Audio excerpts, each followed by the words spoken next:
Hello, lovely peaches. 3 a.m. Pop into the beginning to say this video is about an hour of me giving various thoughts and opinions about various things regarding analyzing more lies of Wendy Adelson.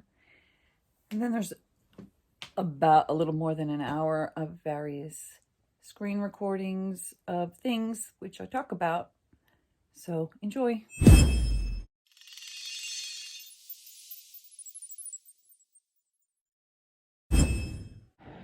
Well, I wanted to make a couple of more edits, but I said to hell with it. The video's already saved, but then as I was watching it, I realized, oh shit, I needed to make some edits anyway. So I'm going to take a chance and add some more additional notes that I wanted to add. And with the knowing that this kind of video, this is like a deep dive, investigative analysis where I'm asking questions and I'm making comments and observations.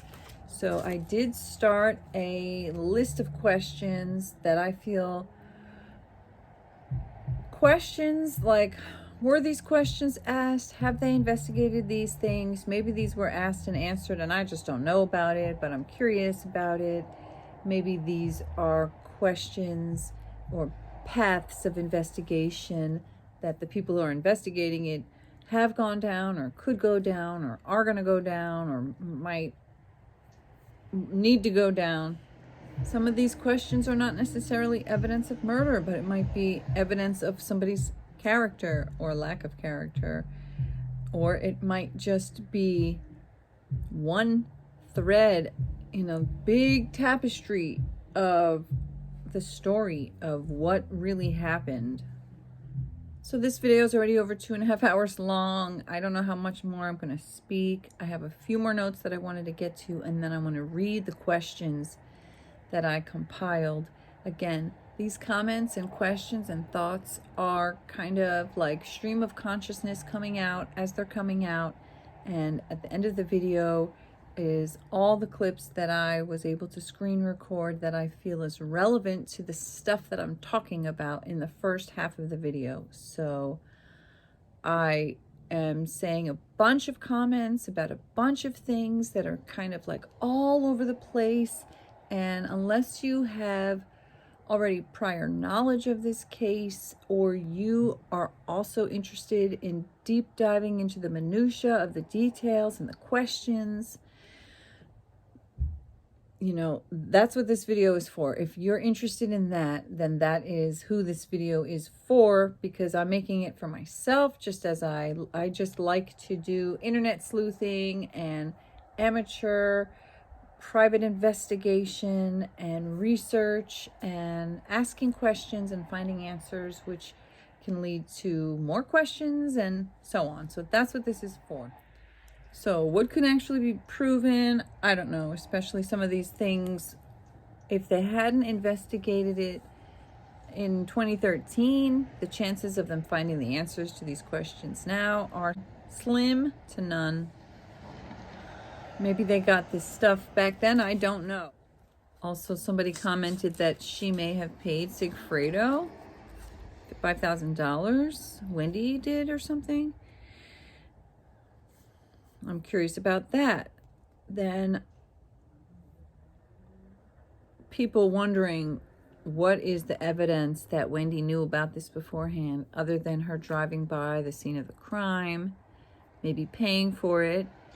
There's the evidence that she told Jeff Lacasse before the murder occurred. She told Jeff Lacasse that her brother had looked into actually hiring a hitman to kill Dan, and that if anything had happened to Dan, then she could leave South Florida, which is what she wanted to do. So then there was the joke about the hitman and the TV that's being told beforehand.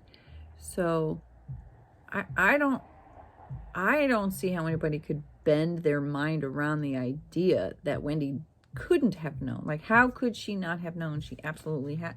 She knew. It's obvious she knew. She was talking about it beforehand, so she knew. And that is evidence of her guilt.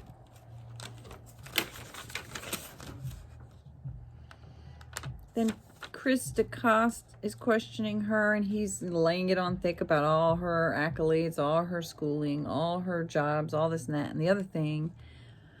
Trying to lay it out about what a smart person she is. And then when he says you're a published author, I feel body language wise there's a very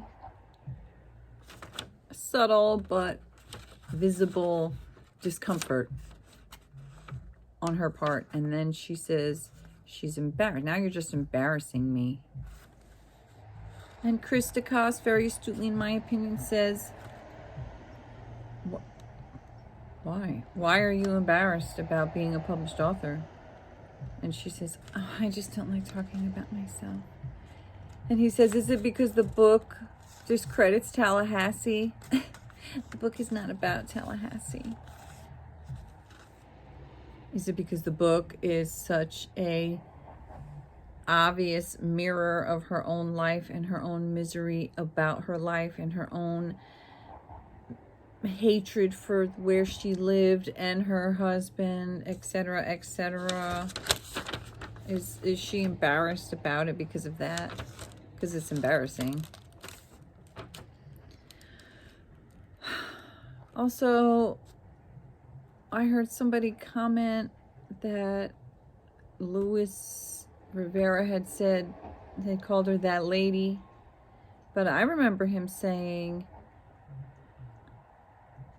that lady was the dentist's sister who wanted her kids back. That's who they had to do the murder for. It was for that lady who was the dentist's sister who wanted her kids back.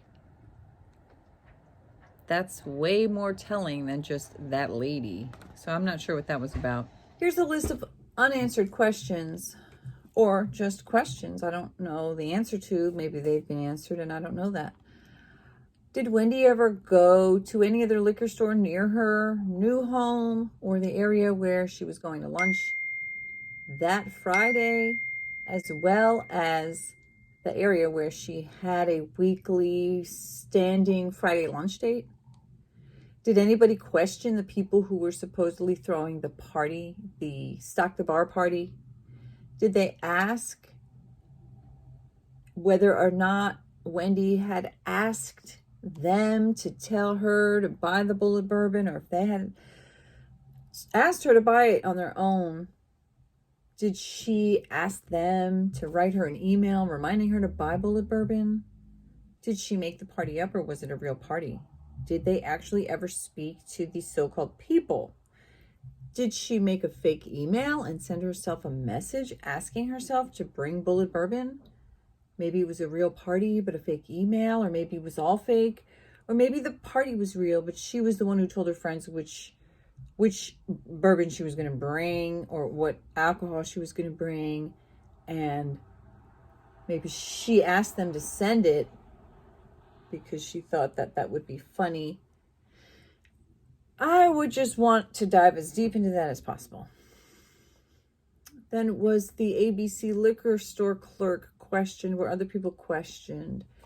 Did they ever find out through all the liquor stores around, did she ever make purchases there? Or did they look in her credit card history and see, did she ever shop at any other liquor stores with actual proof to show she was fucking lying about it? Were the friends she went to lunch with questioned? What were they asked? What did they say? Was Wendy late for lunch?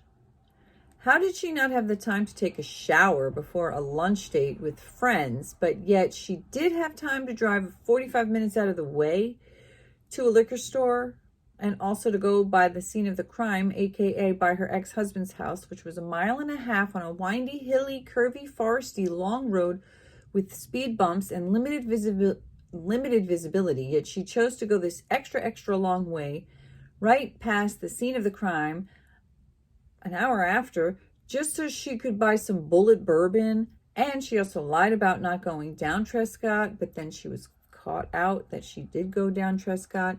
And I think all of this needs to be explored ad nauseum and every single possible angle. Did Wendy have WhatsApp? Were there any messages that were retrieved? What were they? Were there emails retrieved? What were they? Were there any email responses to those crazy emails from Donna specifically? Or what else? What else did they find? Did they look into other men that Wendy slept with or dated? Did they ever interview David? David was the boyfriend she had after Jeffrey, who was also... So there was a connection that David's nanny was a lady named Bree who became pregnant with Charlie's kid. Charlie had a girlfriend at the time who was June Chunda, and he was cheating on June with his sister's boyfriend's nanny, Bree, who he got pregnant while he had a girlfriend. I know that they did question June Chunda quite a bit. I wonder if there was more following up with her. What else did they find out from her? What else did they find out from other girlfriends, other ex-girlfriends, other people, women that Charlie slept with? Is there any chance that Katie Magbanua or Sigfredo Garcia would ever finally speak the truth? Are their brains mush because of the drugs and alcohol? Or were they holding out to be saved, but realize too late? There was nobody coming to save them? Have they looked for any of Wendy's friends and questioned all of them extensively? Have they questioned Wendy's co-workers, questioned her bosses, students, anybody? Have they thoroughly investigated all of Wendy's communications via email, text messages, phone calls, WhatsApp, instant messaging, Facebook messaging, and all the other social media apps that have direct messaging? Have they thoroughly investigated all of those potential avenues for evidence and clues? Have they investigated and questioned or interviewed the older brother, Rob Adelson? Have they questioned and interviewed all of Dan Markel's family members individually and at length? What did they find in Wendy's cell phone, laptop, her car, and the house that she gave them access to the day of the murder? Did they find other things that she did not give them access to? Are there wiretaps or phone calls that we have not yet heard about from Wendy, or emails and all of these messages, etc.? Have they spoken to a wide variety of all of these people to get Wendy's version of the story that they heard from her? What are the discrepancies in that? What lies were those people told? Where are the plot holes? Where are the disconnects? What have they pieced together from those people's testimonies? Have they interviewed the writing class students and teachers to find out if they got any additional information or had any additional impressions or any other things to share that might be relevant or pertinent to the case? What did they think? What was their impression? What can they share to help further the investigation? So I understand that apparently Willie Meggs was some political figure who blocked any kind of investigations against the Adelsons for a decade, and now he's out, and Georgia Kappelman and Sarah Dugan and Jack Campbell and whoever else is all over there, Pat Sanford, and hopefully these people are doing the right thing, are continuing to pursue, are continuing to investigate. Hopefully the evidence has not dried up because it's been over 10 years. And with that, I will now proceed back to the rest of the video. All of my thoughts that I've compiled, questions, observations, and then at the end you will see multiple clips of various things that correspond to the things that I'm saying in the video. And I hope that you find this interesting, entertaining, and more importantly, that this will maybe lead to somebody, maybe somebody somehow magically will hear my video. One of the people that I mentioned who might have some information, maybe you can go reach out to Georgia Kappelman. Maybe you can offer what you might know that you didn't think was important, and you remember now and you'd like to see justice for Dan Markel, for his boys, for his parents, his sister, his nieces and nephews, all of his friends and colleagues and students,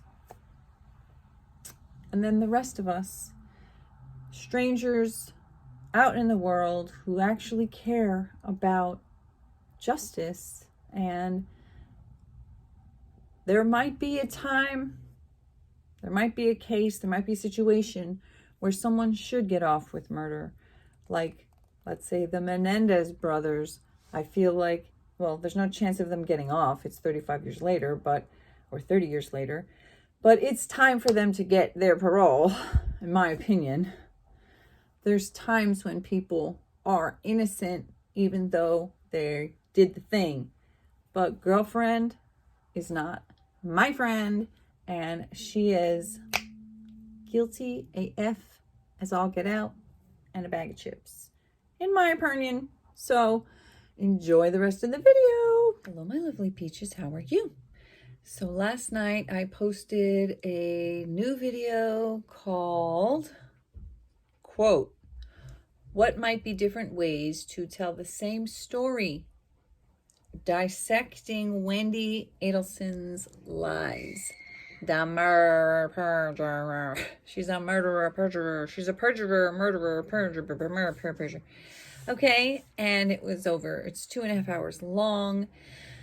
So I had just a couple of thoughts that I wanted to share. I'm just going to make this a super quick one, I think. A couple of comments that I wanted to mention. She says on the stand, I believe she says this to Chris DeCoste in 2019, who is Katie McBanawa's defense attorney, and I believe that was her second trial. And I think she may have also said something like this to Georgia Kappelman. Quote, "I don't fear being charged for a crime I didn't commit. I'm not going to be charged for a crime I didn't commit. I'm not going to be arrested for a crime I didn't commit." Wendi says, "I don't fear being charged for a crime I didn't commit." And I believe that that's completely true. And I also believe it's true that she's not going to be arrested for a crime she didn't commit. But she will be arrested, I believe, and hope and pray, for a crime, for multiple crimes that she committed.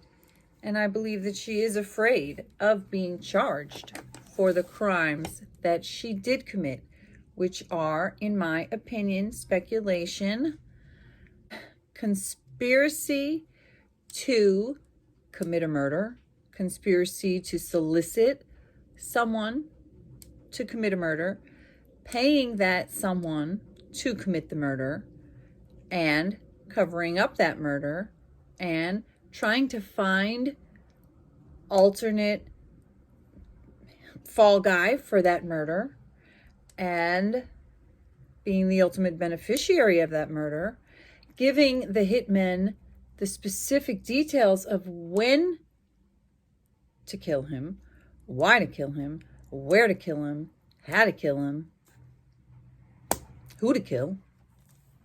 Those are all crimes that I believe Wendi Adelson is guilty of. I believe she was willing, able, ready, and did throw her brother under the bus within an extremely short amount of time, under no pressure, no hard questions. She threw out her brother as well as her parents as possible suspects. I wanted to talk a little bit more about how in the podcast of the writing class, she says she wondered if she lost her chance to grieve. And I spoke about that a bit, saying anyone who's ever grieved knows that you don't miss your chance to grieve.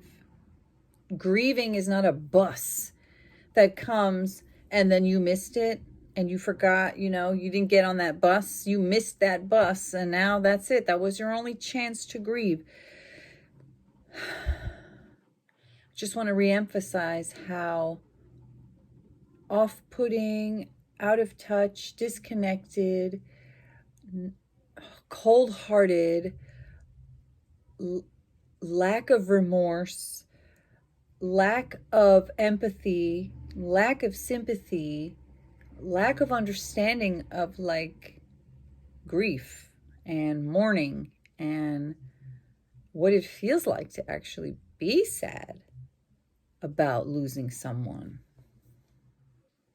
To be sad, to be devastated, to be numb, to be overwhelmed with emotional distress, to be everything and all of those things. As somebody who has lost a parent, my father passed away. It's been 10 years. It's been a little over 10 years, but not quite 10 and a half. And I do remember very, very distinctly that the first few days, weeks, even months after losing someone that you love to death, my experience was that we get put into this alternate state of consciousness, and that the veil between death and life and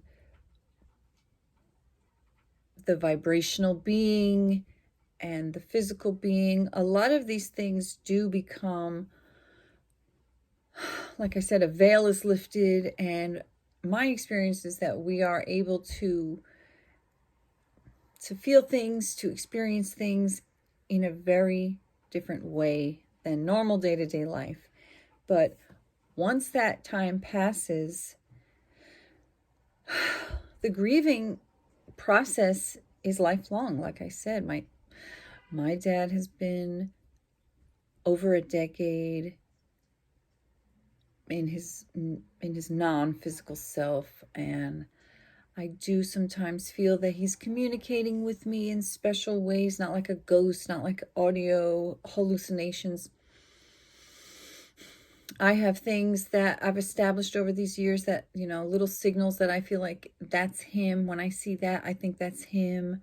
And there's moments where I feel like he's communicating with me, and it's been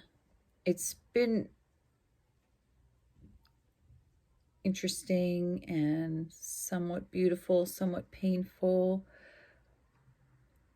extremely painful, somewhat heartbreaking in a way that I feel like some people say maybe you get used to it, and I feel like the opposite. Like, each year that passes is another year that I haven't seen him. So now I haven't seen my dad in 10 years. That's really long. Like, I miss him more. Because I haven't seen him in so long. And, I know that I'm not going to, because he's passed away. So, like, I understand the finality of it, but there's still times where I think of something and I'm like, I want to call him. I want to know his opinion. And there are those few fleeting moments where I do think for a second, let me call, and then I'm like, damn, ugh. And my point is that it's a lifelong process. I don't cry as much as I used to, but it doesn't mean that I'm immune to crying about my dad. And sometimes something really poignant happens and it makes me think of him. It makes me sad. Sometimes a smell or a song or a memory. The other day at my sister's house, everybody was celebrating my niece's birthday. And I looked up and I made eye contact with a photograph of my dad, and I felt like it was such a moment. And I felt like, he's here, he's looking over, he's watching over us. And then it's sad again because he's, I don't get to hug him and hear his voice and to be with him and to see his to get to experience what he thinks of new stuff and the latest news and the latest situations and this tragedy and this amazing thing. And what do you think about this? And what do you think about the Super Bowl? You know, and so grief is a process that, honey, you don't miss it. You don't miss the bus. If you miss that fucking bus, guess what? There's a train, there's a plane, there's a text, there's an email, there's a boat, there's a walk. Like, it never ends. You never miss the chance. And but the fact that this is the mother of the boys, like the father, Dan Markel, the man who died, the man who she missed her chance to grieve because she didn't bathe in the grief, so she missed her chance to mourn or whatever. That's so disturbing. And it really, really, it irks me and it disturbs me to no end when people say she won't be arrested or there's not enough evidence against her. And I was quite happy to hear tonight on STS, Joel did a live, and there was some other guests who were not the same lawyers who the other night annoyed the hell out of me saying, no, I don't think she's going to be arrested. There's not enough evidence. And I'm like, who the fuck are these people? And then Joel Steinbeck was on a live, and I asked, like, what is up with these lawyers who are saying she's not going to be arrested when I said, why are they denying the obvious evidence against her? And thank you so much, Carl. Thank you so much, Carl Steinbeck, who will probably never see this or hear this, but I am so grateful that there are people like him who are intelligent, who are knowledgeable, who are obviously trial lawyers, who have that experience and are speaking from an unbiased place. And I fully agree, and I'm going to repeat that he said people who say Wendi Adelson is not going to be arrested or there's not enough evidence either don't know the case and they don't know the evidence, they don't know what they're talking about, or they have another agenda. And that's the way it is, okay? Another comment that Wendi had said on that podcast of her writing class, which should really be known as how do I write the story of the murder of my ex-husband in a way that will garner the most sympathy, make people feel the most sorry for me, and make me look so great, and also somehow make Dan look like shit. Like, even though this man was murdered, I'm still going to talk shit about him. I'm going to lie and say he didn't read my book. I'm going to talk about how I wasn't passionately in love with him and I wanted to cheat the system. The man is dead. You left him. You took his 2 kids. You changed their names. I mean, well, you did that like 2 days after he died. And you want people to feel sympathy for you? But you're talking shit about this man who was murdered, as you said, young and violently, likely at the hands of a professional that she hired and paid for, which is how she knew.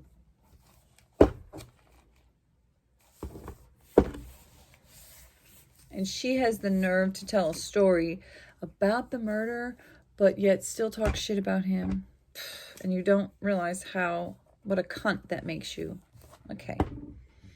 Then she also says in that same podcast, I had no idea I hit it so well. She's talking about my childhood friend Lisa, I think, told me she had no idea that I was so unhappy in my marriage.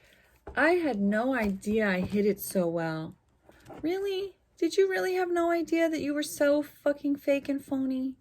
And then she talks about how her face is like a mask and how the muscle memory, and she's always smiling and she's always trying to, make people happy. So she smiles through the pain and the trauma.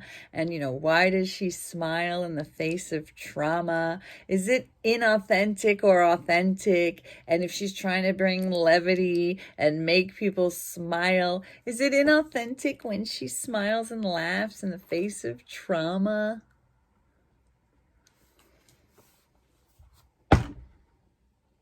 Really? You had no idea you were that phony?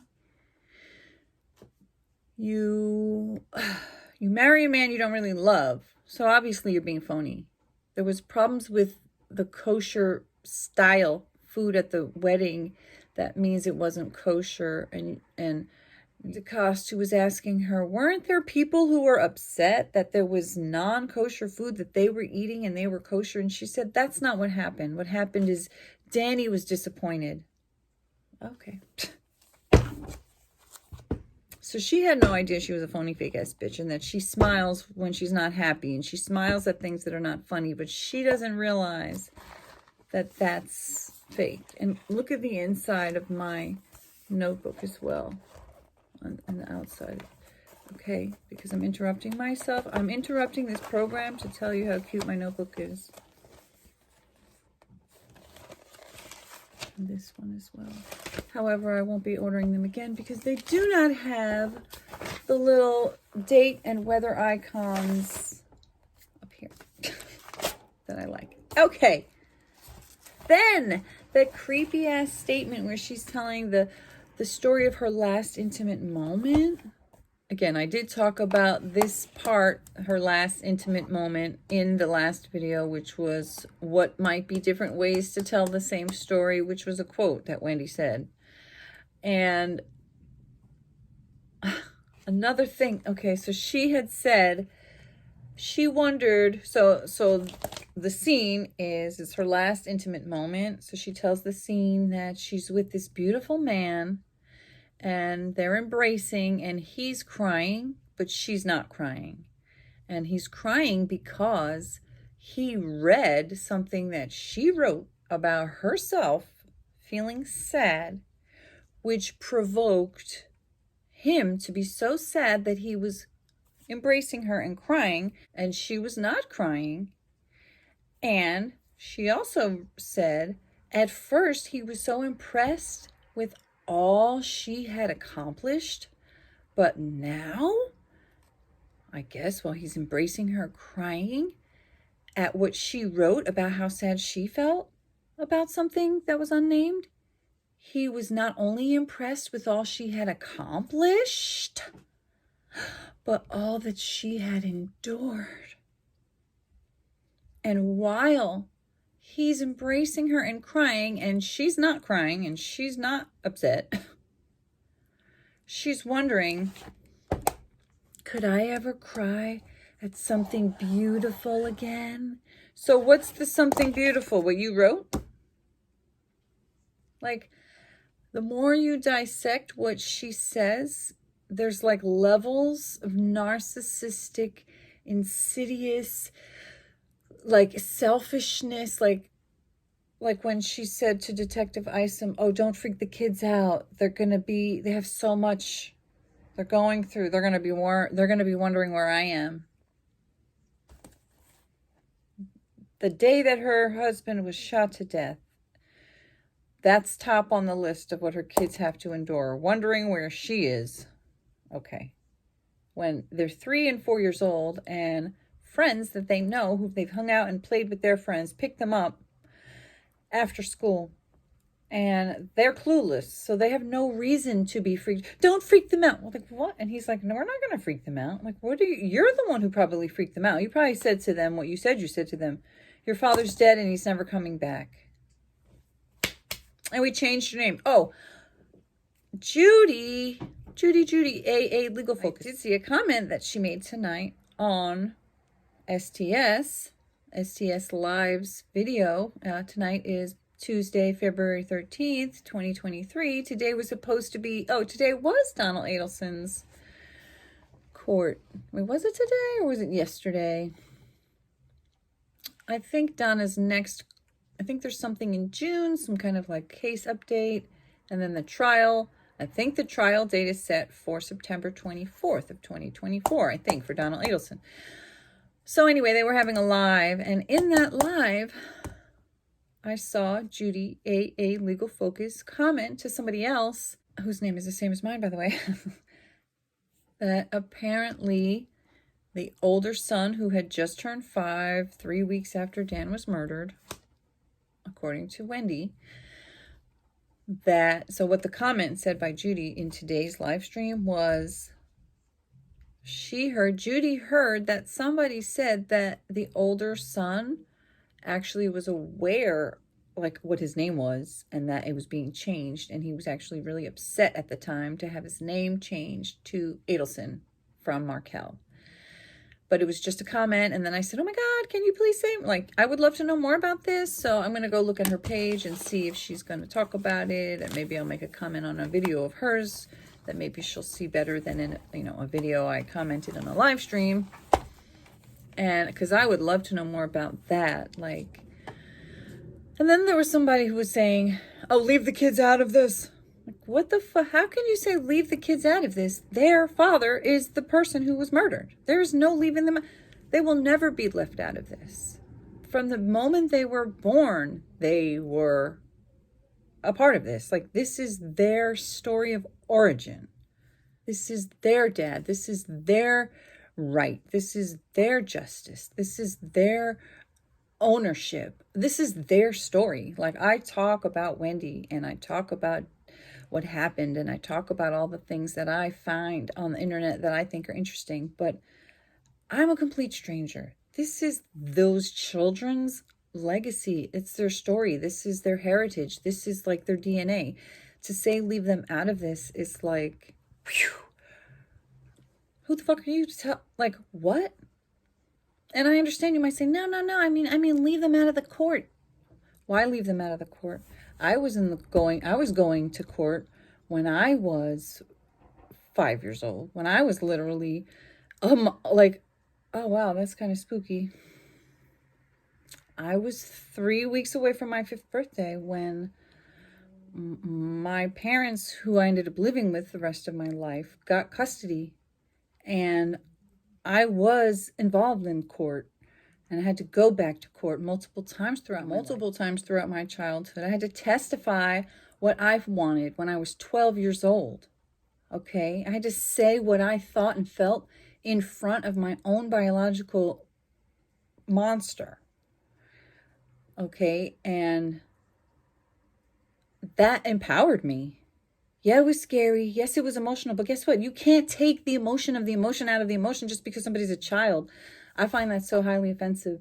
And as somebody who is an adult who went through extreme trauma as a child at the hands of my own biological mother, for some stranger on the internet to say that the child shouldn't testify, the children shouldn't be questioned, nothing the child might say or remember has any validity, or, like, they have been living with these murderers their entire life. So they might not remember moments of when they were 3 and 4. They might not remember moments of the day of the crime. They might not remember things they heard their mom say on the phone when then nobody was around but them when they were 3 and 4. But they've literally been living with their mom and Charlie's their uncle and their grandparents. Like, how could they not know something that's relevant? How could the fact that just because they're minors invalidate anything that they have to say or knowledge? Now, yeah, I understand that they might be so brainwashed and or emotionally conflicted that they might not want to testify and they might not be compelled to testify, and that is maybe in their best interest. Are there legal ways to get a deposition that's done privately, that's not public, that's sealed from the public because it's minors and it, not available to the public and something that we'll never know? Maybe that already happened and we'll never know because it's absolutely private. So maybe they've been questioned. Maybe they've been asked what they know. Maybe they haven't. Maybe we'll never know. It's nobody's business. I'm just saying, to say that they shouldn't be questioned or they shouldn't be asked or they don't have opinions that matter, I find it extremely insulting. So that's my opinion on that. And so there was the last thing that I was going to talk about in the beginning. First thing I was going to talk about. And I said I really need to do some screenshots. But what it was that when Wendy said, I don't fear being charged for a crime I didn't commit. And then, so in that part, Christakos says to her, so he's talking about the stuff online about the case and saying, like, you're not You don't want to know who killed the father of your children? You don't look at the stuff? And she's like, no. He's like, there's articles. She's like, don't read. There's podcasts. Don't watch it. There's, okay, I think Quake might have just left the chat because I just screen recorded probably like 20 minutes of testimony. All right, I'm going back now. And I made some notes while I was recording it. Okay, so what I was trying to say was, so Chris DeCoste is questioning Wendy about the podcasts and the TV shows and articles and things that are out there, and she's denying that she's looked at any of it. But then at one point she says, I don't see how it helps take care of them. Oh, so she's saying it's not her job. It's not her job to look at stuff. And she says, I don't see how it helps take care of them to go reading and watching and soaking up all of the horrible information that's out there. So she says that it's horrible information. And he says, you don't realize you could be helping? So she then claims, what else could I do? I gave them, I wrote it. She said, I gave them access to my house, to my laptop, to my cell phone, to my car. I was interviewed for 6 hours, which was really only 5. Okay, so she claims she gave them everything she could. She told them everything she knew. However, my opinion is that when she went and spent 3 weeks down in Miami with her parents right before the murder, she was doing everything she could to prepare to move down. Okay, so the house that she lived in, that she handed over to the cops, well, first of all, she'd only been there for a year because she moved there when she got divorced a year before. So she didn't really have a lot of stuff probably to build up. Then, if she knew she was leaving, she probably got rid of anything that was, evidence before, because it's like it was all planned. So she knew she was going to be handing over her house. She knew she wasn't going to go back to that job because she knew she was going to be leaving to Miami as soon as he was dead, and she was never going to need that laptop again. She was never going back to that job again. So she probably cleared out all that she thought that she needed to.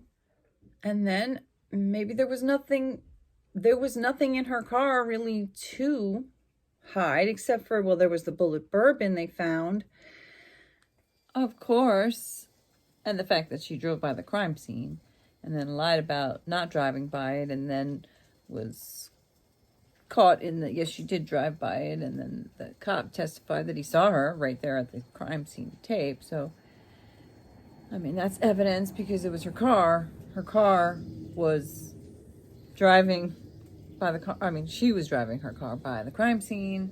She denied it. That's evidence. Personally, I believe the bullet bourbon and the owl t-shirt. I will always believe that those are little insidious little ha-ha gotcha fuck yous from Wendy, because I believe she's that evil. I do. And so what I'm saying is that, and she even says it in her police interview, I'm not going back to work. I don't need my laptop back. So she's saying on the stand, I gave them my house. I gave them my laptop. I gave them my phone and my car. What else could I give them? Well, so what? So what? You gave them everything that you planned to give them because you already had done all the steps beforehand to probably scour that of evidence, or maybe you were thinking about this even before you put the wheels in motion. So somebody mentions in a comment somewhere I saw on somebody's channel that, I think it was on one of the testimony videos, and somebody says, look at Wendy furiously looking through the 500-page binder. The person is saying they think Wendy's trying to see what her response is to Donna's crazy-ass emails, and that the person who's writing the comment also thinks that Georgia Kappelman is clever enough to have taken those things, not put those things in so that she can, you know, drop the bomb on Wendy when it's Wendy's turn. And I think that it's possible that Wendy legitimately didn't respond because she's a fucking psycho and she knew that this shit would be in court one day. Or we will find those, we will hopefully get those responses. Okay, some other notes. Back to the part we're talking about the Adelson name. She says, one day I'll change all of our names. I love how I hate how she just says it as if they're her possessions, as if they don't have a say in what their names are, and as if, I mean, okay, so that was in 2019. It's now 2024. They are 15 and 13 or 15 and 14. So they were, you know, let's say 9 and 10. But even still, like, I don't know. I just felt that was such an unbelievably narcissistic, like, they're my possessions kind of thing to say, like, one day I'm going to change all of our names. Like, bitch, you do not have control over them forever. They're human beings. They're not your possessions. Of course, they do deserve privacy. And I do wonder, is she going to try to change all of their names and slip away before they snag her? So I really did try to, like, follow through this conversation between them because he's asking her, so you really don't look at anything, you know, don't you think it could be helpful?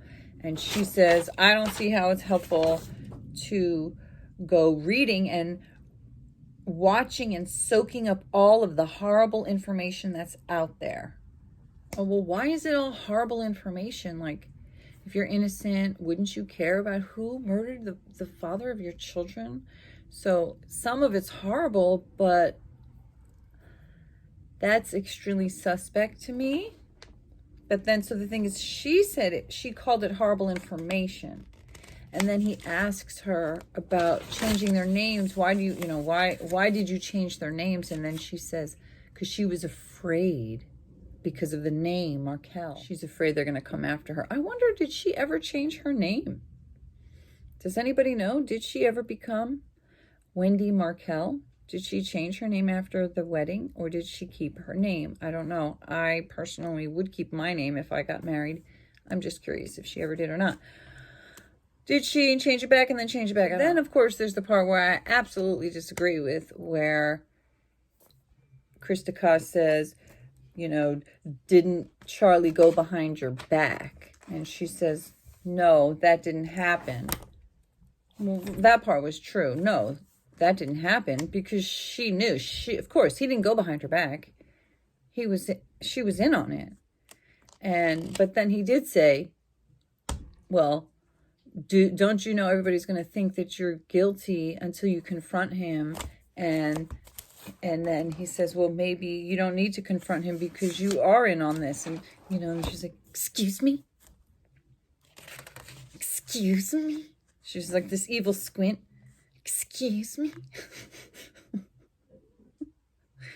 Is it possible she had the kids the day before when Luis Rivera said that he saw her walking near the house?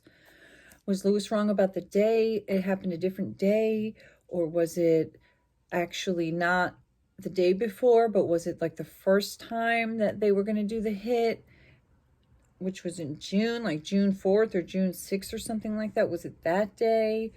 Or was it just somebody else who Sigfredo thought was Wendy? I don't know. Curious about that. I'm going to say all my notes about the clips, and then I'm just going to play the clips. And I think I'm going to just do it that way this time, so it doesn't become 2.5 hours video. Chris asks Wendy about Jeff Lacoste. Nice guy, right? I don't think so. No. Nice guy, right? I don't think so now. Like, she's so evil. He says, you mentioned about Charlie looking into a hitman in September, like before Charlie even met Katie McBanois. And she says that never happened. Okay, so what I want to know is why and how would Jeffrey Lacasse make up a story out of nowhere that Wendy told him that Charlie was going to hire a hitman, and then it just so happened that Dan was murdered by a hitman. He said that like in his first interview. Like, Jeff didn't know exactly who killed Dan. Why would he say that? Why would Jeff make that up? Well, you know, what is the motivation? Like even one of my lovely following people who comment a lot said Jeff makes her sick. I'm like, how could you say that? Jeff is literally a hero in my mind.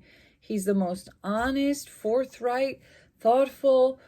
He was so intelligent. He solved the case. Like day two, he solved this thing. He knew Wendy was involved in this. He knew that Charlie and the whole family probably had something to do with this. And furthermore, he would have absolutely no reason whatsoever to want Dan out of the picture. Dan being alive was the only thing that kept Wendy tethered to Tallahassee, which is where Jeff lived and loved and wanted to be. And he knew, he said, it was pretty cold actually. Wendy said, if I had to pick between South Florida and him, she said she's picking South Florida.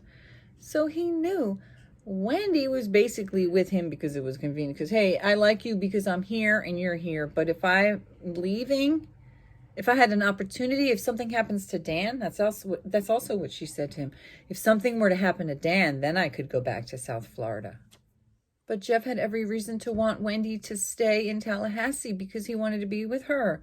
So if anything happened to Dan, that would be bad for him. Okay, and then as far as the other part of that person's comment, putting Jeff down for being around the children, well, he had also just gotten divorced. He was a young man who wanted to have a family, and he met what he thought was a beautiful, lovely woman with 2 young boys. And he was trying to step in and do the right thing. So again, I feel like disparaging Jeff for being a good, kind-hearted person who wanted to be around Wendy and her children just because Wendy was a horrible user and making horrible decisions. And I agree, like, why are you having another man co-parent and help put your children to bed when that's quite gross. And like, personally, I haven't dated yet, and it's been 10 years, and my kids are teenage. Well, my one is a preteen and my other is a teenager, but it's like I've prioritized my children, but also I'm not interested in dating because I'm healing, blah, blah. That's side note. You can go look at my other videos if you're interested in that. And nobody needs to do that. I'm not saying you need to do that. I'm just saying I agree with not jumping in too quickly with somebody new. But I also think that Wendy was the ultimate user and abuser. Okay, so I think that Chris DeCoste, I don't know why he was trying to like tread on this idea like, oh, your brother went behind your back. I mean, maybe he was trying to give her an opening to drop a bomb on Charlie, even though she had already dropped the bombs. Okay, when she says correct, there's a few times where Chris asks her some questions and she answers him correct. I don't even know if I can do the tone. It's just so rude. Correct. Like, if I could bleep in some words you shouldn't say, bleep in. Okay, bleep them out. She frustrates me. Okay, so then after she talks about how, she handed over her house and her laptop and her phone and her car and blah, blah, blah, blah, and then Chris DeCoste is like, do you really expect people to believe that you've never confronted your brother about this? And she's like, yes, I do expect people to believe that. And then he says, maybe you didn't confront them because you already knew. Excuse me? Okay. Now here's another video clip. I want to see if I could get the video clip where she's claiming that she didn't know that Jeff was going to leave at 11 o'clock on Friday. She says she didn't know that. But she absolutely knew that, and Jeff spoke about that in his police interview, that it was so odd to him that, she basically broke it off with him, and as he's walking away, she calls back to him, like, oh, what time are you leaving on Friday? Or she's leaving on Friday, and asking him questions about it, and he's like, what the hell does she care about that? Like, I literally was just trying to do stuff with her. She doesn't want to do stuff with me, and now she wants to know what I'm doing on Friday. So she absolutely knew. And I love how, and then Chris said, maybe it was just you, when she talked about Charlie making the joke about the TV and the hitman. And he says, maybe that was just you planting a seed to divert attention away from you. Then she says she changed the kids' names a year later. But actually, Georgia Kappelman had pointed out that, well, maybe it was a year later that she made it legal, official, like their birth certificates, but that actually she had changed their names. So he died on July 19th, and like July 21st, she moves down to Florida. So like 2 days later, she moved down to South Florida, and then they had to register the kids to school for September, which is like a month and a half later. And she said, you registered the boys in school as Markel 2 months later. And you usually register for school like about at least a month or two beforehand. You register in the summertime. Okay, so almost immediately she's changing the boys' names. And, you know, she claims like, oh, she was scared about the people knowing the name Markel. And so then he's talking about, again, about her not looking at stuff. And so the real point that I was trying to get to was that she tried to mindfuck him, because she's like, okay, 5 minutes ago, you're saying that you never look at stuff, but now you're saying that you know, there's stuff out there. How do you know it's negative if you don't look at it? She says, well, you just told me. And he said, I did? So then he tells her, you can think up a better answer. And she says, I'm not thinking up a better answer. I'm telling you the truth. I'm sorry if you don't want to listen to it. Like, wow, this bitch is so rude. Like, there are these moments where her cold evilness comes out. So rude. Like, I am a smart woman. Okay. So he didn't tell her. There was one point where he says, so the Adelson name is dragged through the mud. But that was after she said she doesn't want to listen and watch and soak up all the horrible information out there. Well, why are you saying it's horrible if you never look at it? Another thing I wanted to mention was in the other video I made, she talks about after we had children, our marriage dissolved. I mean, maybe that's a thing people say, but was your marriage just a cracker? It just dissolved. What are you talking about? Marriages don't just dissolve just a couple years after. Like, that was a very rapid disintegration. And then again, I did play out the part where she's talking about how, at the wedding, the issue about the kosher food, the issue wasn't that there were people who strictly eat kosher who were eating non-kosher food. No, the issue was just that Danny was disappointed.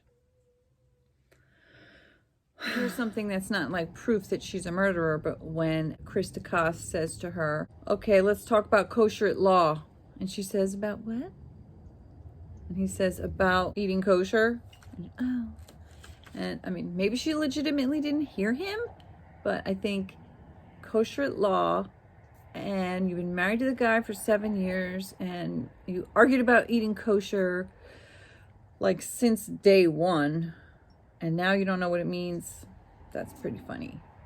Funny, not funny. Okay. And again, that's not proof of being a murderer, but that's proof to me that she's fake and she's phony, and she pretends to know what she doesn't know, pretends not to know what she doesn't know. I'd like to know, when did they actually register the kids for school? Like, what was the date?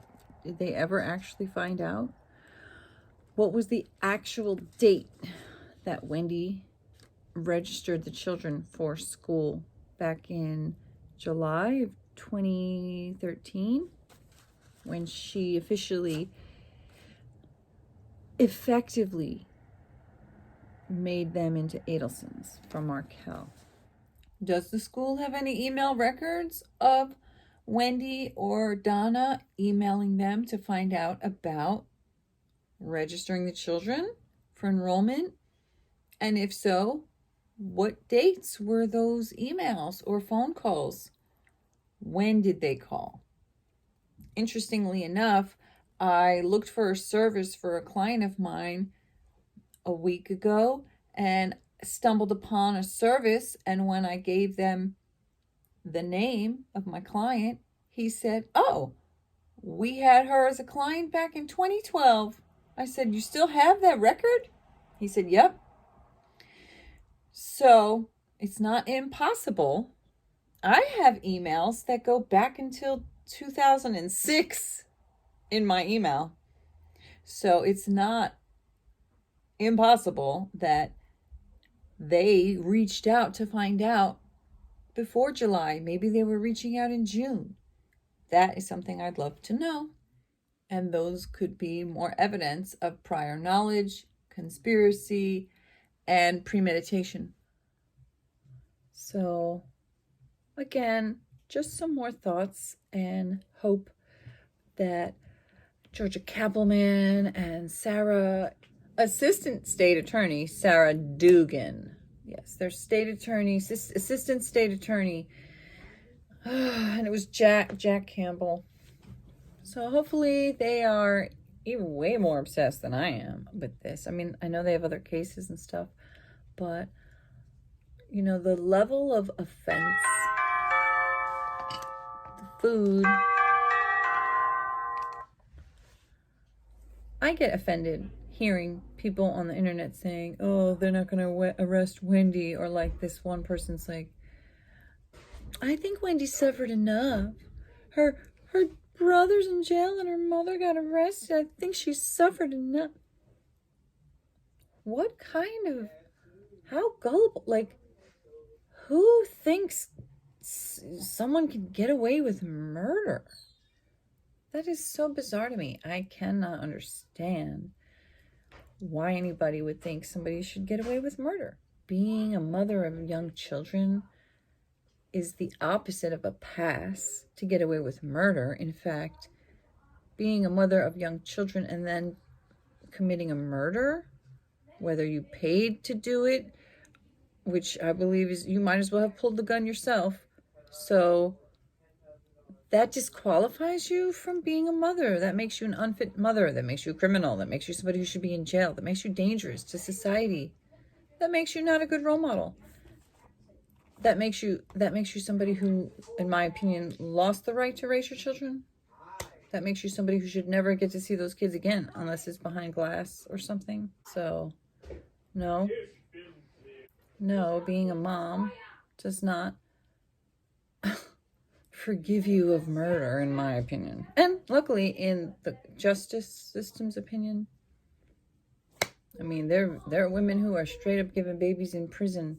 Psh, thanks, take the baby. Because, you know, that's what happens when you do crimes. Anyway, now you can watch the clips and make your own opinions. Okay, bye. Found a few more clips. Okay, so more analyzing Wendy Adelson's lies and whys she'll get arrested, my IMO. So Jeffrey Lacoste says that Wendy doesn't have the impulse to say nothing. And then Detective Isom says, it's like, I'll tell you half a truth instead of half a lie. She doesn't have the impulse control to say nothing, but gives half-ass versions, just like in the class, in the story she wrote about it. She's giving these half-ass versions, testing the waters, testing how people will react. Also, I think that some people may misperceive Georgia Kappelman's gentleness. And like, okay, so one of the clips I found from 2019, and Georgia Kappelman pushes her a little bit about when did you change the kids' names, and Wendy's trying to give her all these excuses, and then she finally gets out of her, like, it was basically like a month later, like it was a year later, it was official on their birth certificates, but it was about a month later when they registered for school that she changed their names. And then in 2023, Georgia doesn't push as hard and says, okay, so it was about a year later, even though she does mention like they go to school.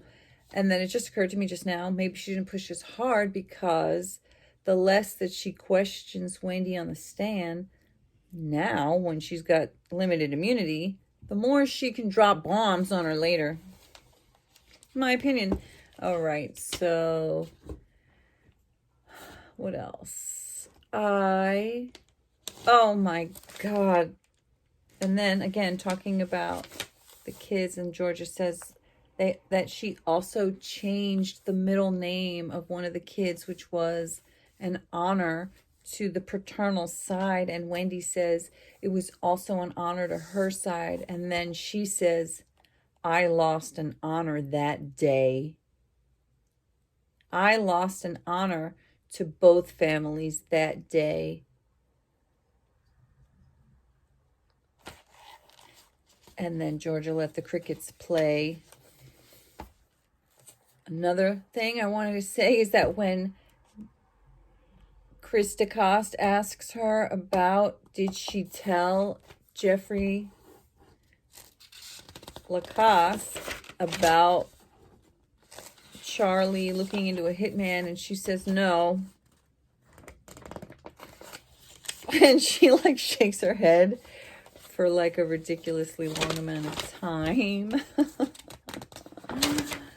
Okay, so okay, those are the notes, and now I'm gonna play the clips, and this way you can listen to my thoughts, and then you can fast forward and just listen to all the clips. And then if you want to like come back to say like, wait, what did I say? And you know, this can be another interesting analysis of more analyzing of Wendy Adelson's lies and the whys. This bitch going to jail, in my opinion. Okay, see you. So ha for this being a quick video. Okay, I just did another batch of screen recording. So it was about 24 minutes into Wendy Adelson's police interview that she mentions her brother Charlie as a possible suspect and her family. But it was actually only 4 minutes into Detective Isom actually starting to question her. And it was the first thing she said when asked, who would do this? Who would benefit? My brother. The one whose name is Charlie. She also mentions that she spoke to him actually just that morning. And she says, yeah. Hated it. 2 snaps in a circle. I freaking hate when she says, yeah. Okay. But she says in this fake sobbing, hysterical, absolute hated it performance, terrible performance, absolute crap performance. I give it a -10, Wendy. Actually, I give it a life in prison with no possibility of parole. How about that? That's what I give your performance. But she says that she told it to the repair guy this morning when he asked her how much the TV cost, and she said, I don't know. My brother bought it for me as a gift. He said it was cheaper than getting a hitman. And then, that's such a terrible thing to say, blah, blah, blah, blah. Okay, so, and then she throws her family under the bus almost right after. So basically, not 5 hours in, not the last in line in a long string of possible suspects, she offers up Charlie Adelson first and foremost. She offers up herself quite a bit. She offers up Charlie. She offers up her parents. And she's correct. And Yes, so unfortunately the police interview is blurry, but look at those duper's delights. Look at those smiles. Look at those sneaky little smiles when he asks her certain questions. Even on the stand, there's weird smiles. And even though I believe she's Botoxed and, like somebody mentioned, she might have lip fillers, which is not to shame her, but is to say, when looking at somebody's facial expressions and reactions, if they're Botoxed and filled, they may appear stiffer. Things may appear stiffer than they... But, you know, it's just her cold-hearted nature coming through. I just hope more and more people listen to Carl Steinbeck. And, you know, I'm not a lawyer, so these are just my opinions. These are my obsessive researching, my research, my deep diving, my analysis, my thoughts, my opinions, my take, my alleged speculation, my opinion. Okay, see you next. Okay, one final screen recording of Wendy Adelson's police interview, the only one she ever gave. She claimed she gave everything she knew. She only spoke to them that one day, and she dropped all the bombs, all of her, in my opinion, her so-called alibis, her throwing everybody under the bus, and planting the seeds of everybody else's guilt except for hers. So I also screen recorded the second clip, mostly to point out the end of it, where I feel like she has this incredibly creepy smile face. She's like going from sad to smiling when she's like, I'm sorry you have to deal with so many lawyers. And then she just does this really big smile, which I find extremely creepy. Oh, I did not open my curtain. Then I also noticed that, so she's talking about, okay, so I wrote, she talks about she sends Dan an email about this school that she wants the kids, or one of the kids, to go to. She wants him to get accepted. And it occurred to me, that was part of Donna's plan in Donna's long email. This bitch is making my lips dry. Let's plant food. In that long 9-page letter email that I read, I feel like this lighting is pretty damn weird, where Donna is laying out to Wendy all these options about things that she's gonna do, what she can do. And she talks about signing them up for school in Tallahassee to make it seem like she's going to stay here. You know, she's trying to buy a house and she's registering them for school. So I really do believe the fact that she emailed this, and she's talking about it. Oh, I wanted to talk about the school and I sent the email, check the email. Okay, so that's part of the plan. Then it was very convenient that she said her voice was hurting, so she couldn't actually speak to him just long enough for him actually get murdered and her not have to speak to him. So it's like, I emailed him this plot point and setting it up so that I can talk about it, which is exactly what she did. She talked about it. Then she also said that she sent him, right, the let's talk. Okay. And then she says, I thought it was weird I hadn't heard from him. I think that's weird that she said that. Then he had left her a voicemail telling her exactly what time he was leaving the gym. And she spoke to Charlie that morning.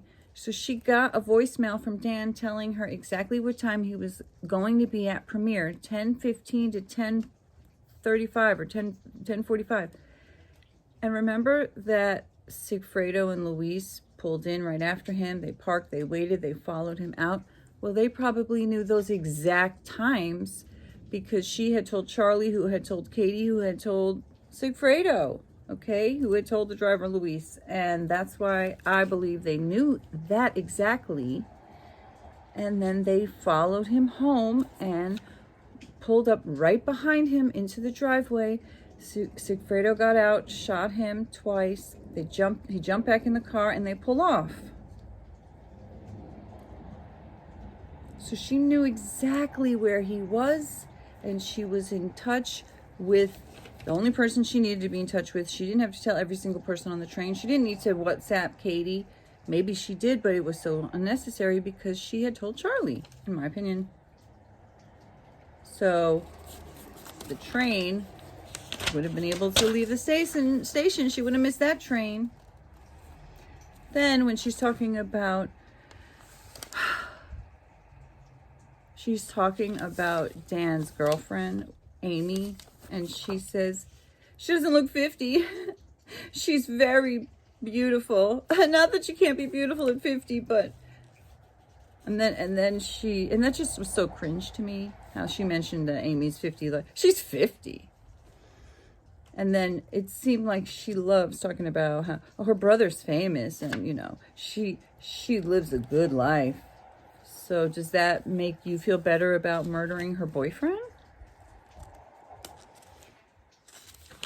I mean, and then the last part of the clip of her police interview that I had to record to include in here is like seeing her go from that fake crying to that really big smile when she's like, I'm sorry you have to deal with so many lawyers. It's like, ooh, she looked so creepy. She looked so cunning. She looked like a villain. And it also reminds me of her talking about how I had no idea what a fake ass bitch I was. I had no idea I hid it so well. And is it inauthentic or authentic to smile in the face of tragedy, trauma, bad news? Is that why you're laughing so much throughout the whole thing? You retell the hitman joke, you're laughing. You talk about, oh, I was on the phone with Charlie asking whether it was, you know, worth it to pay to fix it or to get a new one. And you're laughing about this. Like, I mean, yeah, it's not like nobody's allowed to laugh while they're grieving, but there's a reason why the videos of the people who end up being guilty of crimes are always the ones that stand out as quite weird, you know? We've seen people grieve in all kinds of ways, and it's always the ones that stand out as, ooh, the Scott Peterson, the Chris Watts, Casey Anthony, the Aaron Peterson, no relation to Scott, you know, and on and on and on. You can go through the list of all the people who ended up, yep, it was them.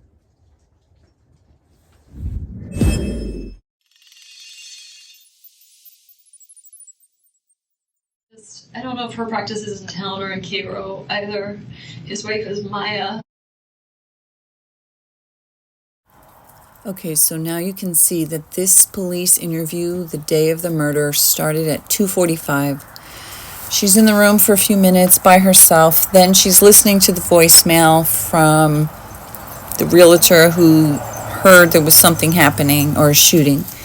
Then he tells her what's going on. There's some questioning and stuff about where she was or whatever. But by the time he says, you know, who do you think would have done this? The first thing she says is Charlie. Yeah, that's what this is about. I'm sorry you had to hear it that way. I'm sorry, I didn't know if I should... Then she goes through some theatrical hysterics, pretending to be devastated.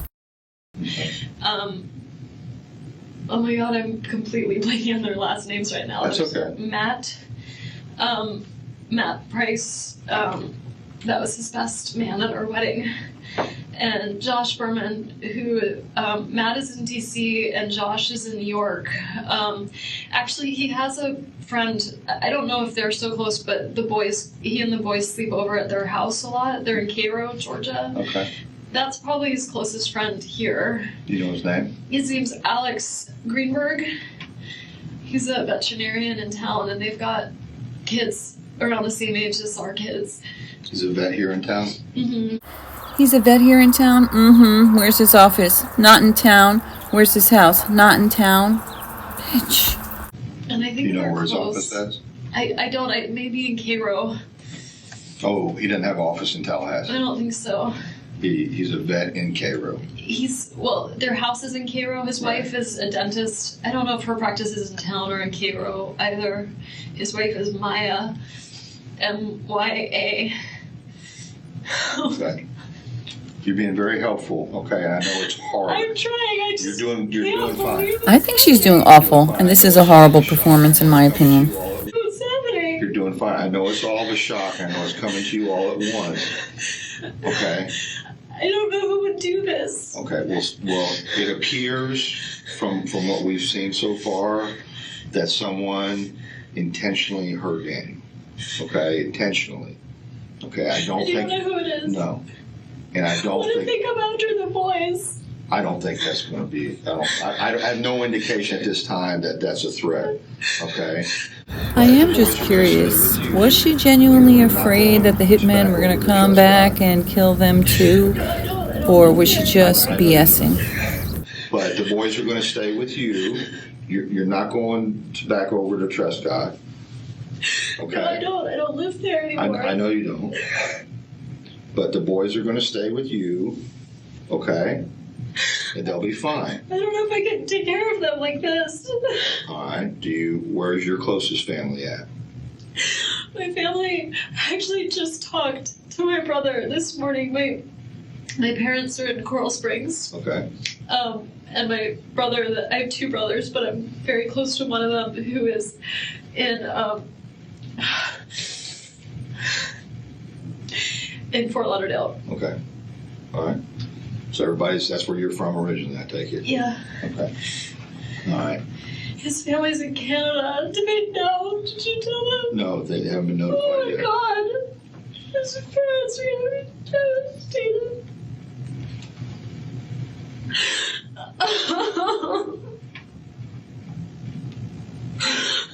Okay. This is what I want to do, okay? This is what happened, okay? Daniel's been shot, okay? And we have to find out why and who did this. Can you help with that? I will try. Okay. What I want to do right now to try to expedite things, okay, but I need your permission, is I want to take your cell phone and download all the information out of it. Sure. Do you have a problem with that? No. Okay. And then we're going to make arrangements for you to get the kids, or we'll get the kids somehow, okay? Because the kids are at daycare, right? Yeah. And they're going to need their mother, Yeah. okay? Yeah. Okay. Can you do that? Yes. Okay. All right. I got to get a form for you to sign, and then I'm going to get the phone started, okay? Oh my God. I have a lot of friends. I know. How do you know that? Well, you had two of them up there for a last-minute lunch date, right? Last minute. Well, I mean, you went up there. You're sitting with them. You have friends. I do. What I meant by it is that Danny didn't treat me very well, and I'm Okay. so scared that maybe someone did this. Not because they hate Danny, but because they thought this was good somehow. Oh, are you saying that you think maybe one of your friends would have done something Who like would this? do this? I don't know.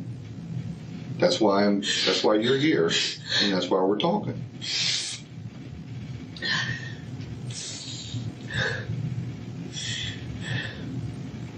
Would you ever ask someone to do something like this? Not in a million years. Okay. Do you think someone would do this for your benefit without asking you? No. What good does it serve? I made my brother, his name's Charlie, the one I'm really close to, he makes a lot of jokes in bad taste, and it was a joke he made. He bought the TV for me this morning that got broken, and I was talking to him about whether it made sense to pay to fix it or whether I should get a new one, and it was always his joke that, like, he knew Danny treated me badly, and it was always his joke. He said, I looked into hiring a hitman, and it was cheaper to get you this TV, so instead I got you this TV. I mean, he would never. He's my big brother, and he's been taking care of me since I was little, but he would never. And I told that to the repair guy this morning. Right. That's okay. I said, he asked me how much it cost, and I said I didn't know because it was a gift, because my brother said it was cheaper than a hitman. It was my divorce present. Okay. Such a horrible thing to say. I'm so sorry. That's okay. But even my family, who felt like I had been mistreated, would never do something like this. Never. Well, you guys have been divorced for over a year. Has there been any type of abuse in that time? Of him towards me? Yeah. No. It's, he's litigious, and we have an ongoing case to buy it for a Lego thing, and I was a trainer at the school. And so yesterday morning I emailed him and said, I'd really love for him to go to this school. I think we should accept it. Here's a trainer at the school. And so yesterday morning I emailed him and said, I'd really love for him to go to this school. I think we should accept it. Here's why. And then I asked him a second question about Ben's birthday coming up, because I didn't have Ben on his birthday. And he wanted this Lego thing, and I wanted to make sure that no one else got it for him. So I asked him if he was going to do a party for Ben, so I knew ahead of time whether people would be bringing presents or whatever, and so I knew whether he would have gotten it from someone else or whether I should buy it for him. And he wrote back and said, when your voice feels better, let's talk, because my throat was really hurting.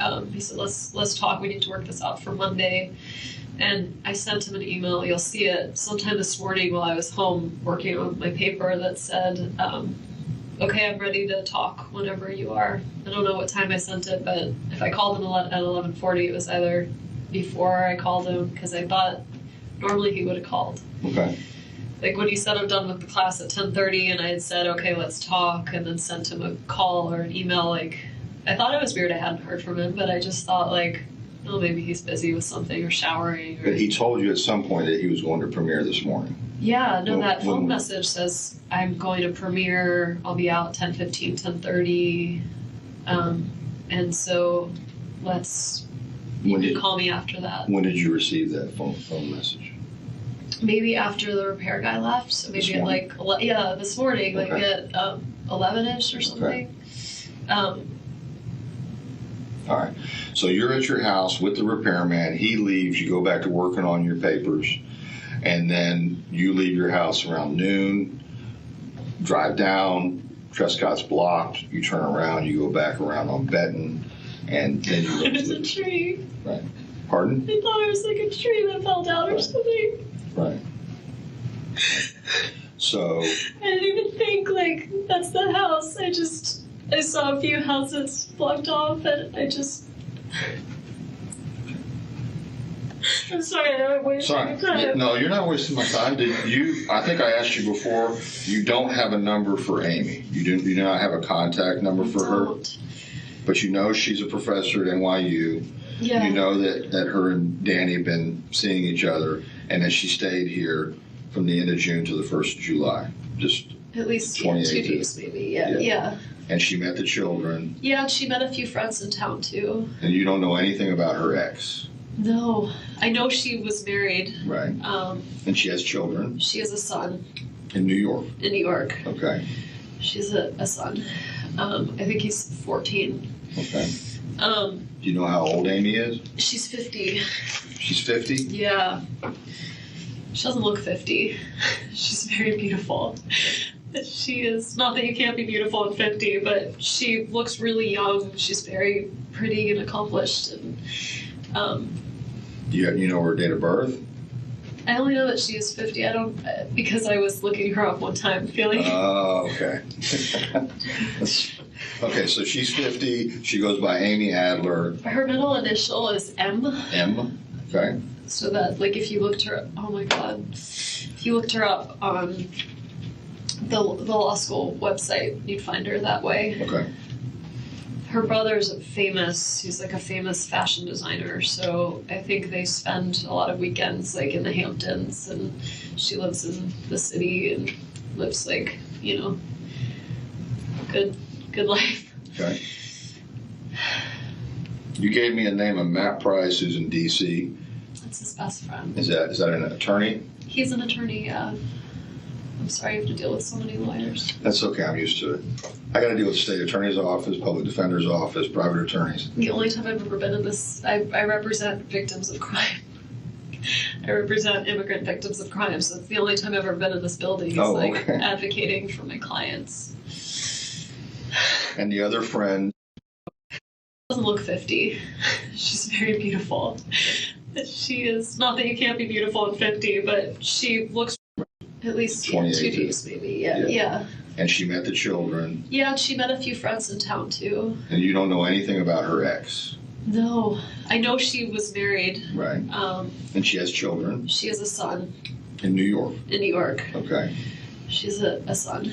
I think he's 14. Okay. Do you know how old Amy is? She's 50. She's 50? Yeah. She doesn't look 50. She's very beautiful.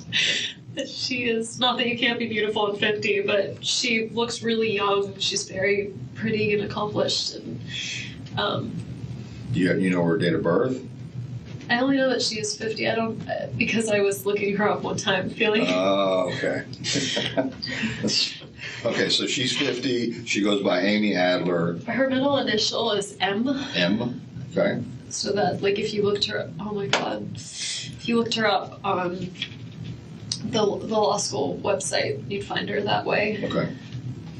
Her brother's famous. He's like a famous fashion designer. So I think they spend a lot of weekends like in the Hamptons, and she lives in the city and lives like, you know, good life. Okay. You gave me a name of Matt Price, who's in D.C. That's his best friend. Is that an attorney? He's an attorney, yeah. I'm sorry you have to deal with so many lawyers. That's okay. I'm used to it. I got to deal with state attorney's office, public defender's office, private attorneys. The only time I've ever been in this, And here it is. I'm going to play it again, how she goes from sad face to this big cheesy smile, which I find to be disturbing, given the circumstances and all the other duper's delights and weird smiles. What's so fucking funny, Wendy? What's so fucking funny, Wendy? I represent victims of crime. I represent immigrant victims of crime, so it's the only time I've ever been in this building. Oh, like okay. advocating for my clients. And the other friend? The other friend is just. And this was Tuesday. Where I seem to be irrelevant. But I would be really curious to know, if I was you, who she talked to between 3 and 7, because something, and that might have been just her talking to her friend and says dump him and she decides it and that's it. It may have nothing to do with your case. But I would be really curious to know, if I was you, who she talked to between 3 and 7, because something happened where I seem to be irrelevant all of a sudden. And this is after 15, 16 days of her wanting us to, you know, let's just work this out. It just turned in a second.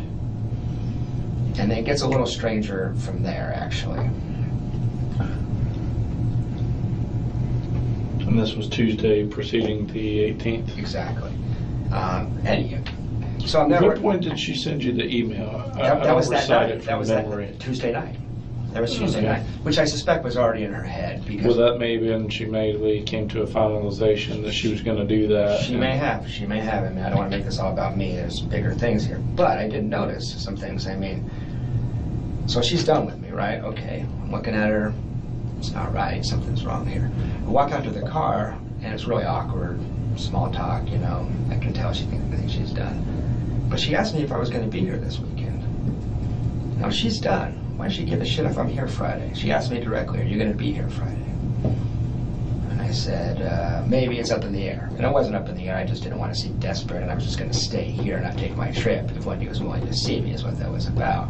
But she was really interested. Oh, why is it up in the air? Oh, because, his end or something. Oh, okay, well, okay, talk to you later. And this was prior to her sending you the email? Prior to sending me the email, and the last thing I ever heard from Wendy, last words I exchanged with Wendy were, are you going to be here Friday? I just thought you should know that. It may mean nothing, but it was kind of strange to me. And then the no contact order was also kind of strange to me. Usually you would just send someone an email and say, hey, I need some time to think. She was very strict about that no contact thing. It was almost like she didn't want to be in front of me. I just busted her for Well, she that. probably didn't want you to try and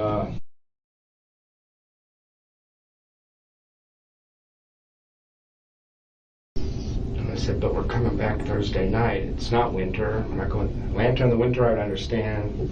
There's no way we're going to get. And we can rent a car. We have friends that could babysit. This is strange. What happened was we had a trip to California scheduled to see my parents the week that Danny was killed. And in early June, she rescheduled that trip. And I said, what's the problem with the trip? She says, well, I'm worried we'll get stuck in the airport and we won't be back on Friday. I have to pick up the kids from school. And I said, but we're coming back Thursday night. It's not winter. We're not going. Lantern in the winter, I'd understand. There's no way we're going to get. And we can rent a car. We have friends that could babysit. This is strange. I said, fine. Cancel the trip. And that was going to be in early June? The trip was going to be the week that Danny was killed. Oh, okay. That was the trip? 11th to 19th was supposed to be the trip. So we had a trip planned, and she was real strange about the fact that we had to reschedule this trip. It just didn't make sense. And I even said, if you just don't want to go because you don't feel comfortable right now, just tell me, that's cool. She goes, no, I have to pick up the kids from school that day. I just have to. I don't want to do anything to stop that. And she said, I'll miss the kids at that point. I said, okay. A couple of days later, I say, well, she said, but I want to spend that time with you. I was leaving for Tennessee on Friday. And she said, I want to spend that Monday through Thursday with you. I said, great. You want to go to St. Augustine? She loves the beach. She hates Tallahassee. This again is just very strange and suspicious to me. When Adelson tells me, what I want to do is a staycation. I want to stay home in Tallahassee. And I said, you want to stay in Tallahassee the hottest week of... When Adelson tells me, what I want to do is a staycation. I want to stay home in Tallahassee. And I said, you want to stay in Tallahassee the hottest week of the year? He goes, yeah, we'll go to Tom Brown Park, we'll do this. I said, you hate it here. I'm offering to take you away. Why wouldn't you? It was just really strange at the time. I remember saying to my friends, like, Wendy wants... People laughed. I said, Wendy says she wants to stay in Tallahassee. Like, she leaves town. Sure, every chance she gets, she leaves town. Why would she want to stay? I said, I don't know. I have no idea. I finally managed to convince her to do a trip to St. Augustine, but we had to schedule it so that we were back basically by the time of the shooting. So that was just strange. It was peculiar at the time. And she was, when we scheduled that trip to St. Augustine, I'm sitting her, she has her calendar open. You have to schedule everything with her. That's just how she was. There was just, at the time, I can remember sitting in her office trying to schedule this, and there was this weirdness about that weekend. We're scheduling other things, no problem, but that weekend, she just was intent on. That day meant something to me before Danny was shot. Like, there's something weird about that week. I don't know what it is, but there's something weird about that week. If we keep going through June, other things I noticed in June that were really crazy. Let me back up a second so I get this right. Yeah. July 11th through 19th, you're supposed to go to California. Yeah. Leave on the 11th, come back on the 19th. I can look it up for you. It might be 12th to 19th, but it was the week that Danny was shot. Yes. Okay. Yes. So when is she saying, I can't do it? What date? What date are we talking about when she's telling you I can't do it? Early June. I can pull up exactly. Early June. Early June, yeah. So you're supposed to go to California with her, just you two. We have plane tickets purchased. And she sat me down. I think it was June 5th or 7th. I will find out for you if you would like. Yeah. And she just said, I can't do that, and it just didn't make sense. It just didn't make any sense. So she'd already said that that date was that window of She said, this is the 1 week I have to go see your parents. And I 11th said, through the 19th. but that was in May we booked them. So 3 different times she canceled plans with me in the 2 or 3 day period with Danny. What you're leading to is this is highly suspicious that she needs to be here on the 18th of July. Yeah, just anecdotally, subjectively, whatever it's worth, it was really weird. It was really strange. I know this woman. I know her really well. And there was something at the time with me saying to my friends, what's going on? It's just really, really strange. It's just really... She'd never done anything like this before? No, she had canceled and recanceled, and she did that all the time. Completely disorganized person. But it usually made sense. It usually had a reason. And usually the reason was something about court with Danny, or the parents wanted to come down to South Florida. Every other time but this, I understood. This time I was completely puzzled. It didn't make sense. And it was very, very strange.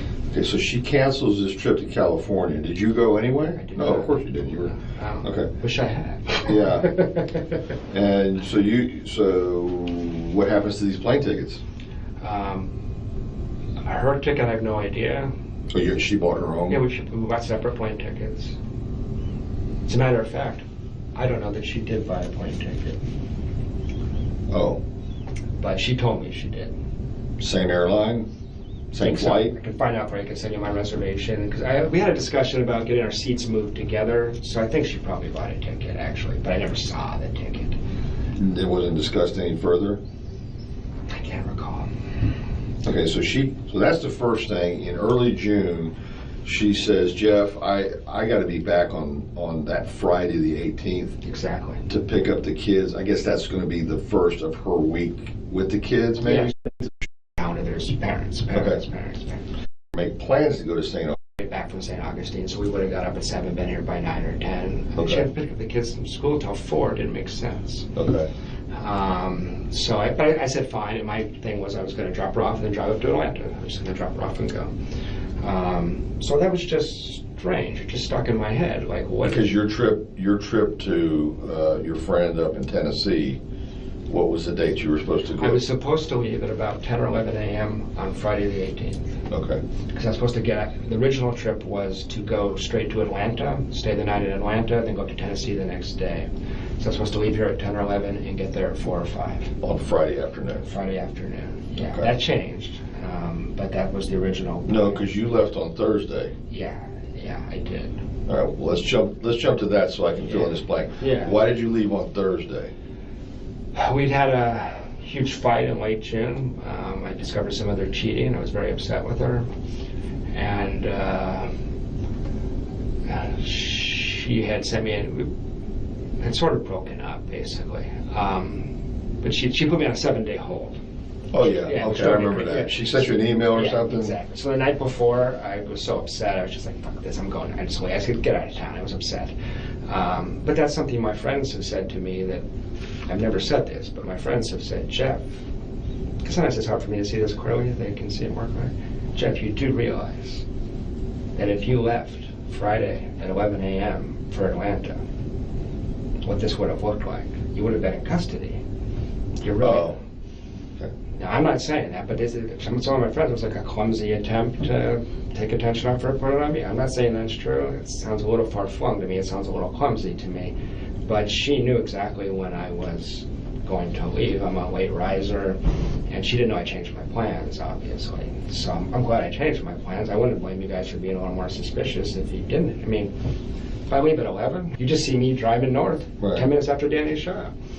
So that looks suspicious to a lot of people. I know it makes it sound like a criminal mastermind. It may sound crazy to you, but that's what my friends say. So can I go back to the stuff in June? Absolutely, I'm sorry. No, any questions you want to ask? And I know I talk fast, and Just a little faster than I'm used to. My dad's from Boston, so Okay. I'm an adopted Southerner, but I haven't slowed down yet. So, in June, these are just my impressions, but it was 5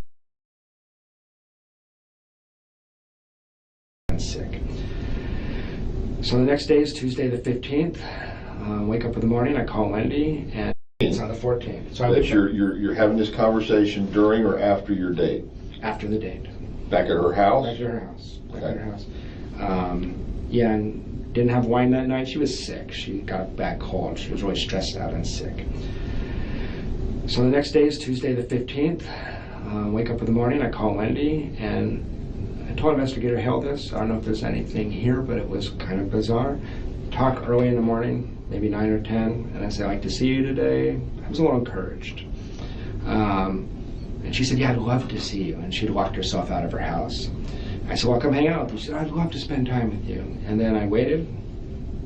3 hours later, I get a phone call, and she's like, actually, I got into the house. Let's not do the afternoon. Let's just go to yoga together. So I went Where? yoga. Okay. So I went to yoga together. It was awkward as hell. She was cold. She was done. I could tell. So I'm sitting there yoga going, okay, this is over.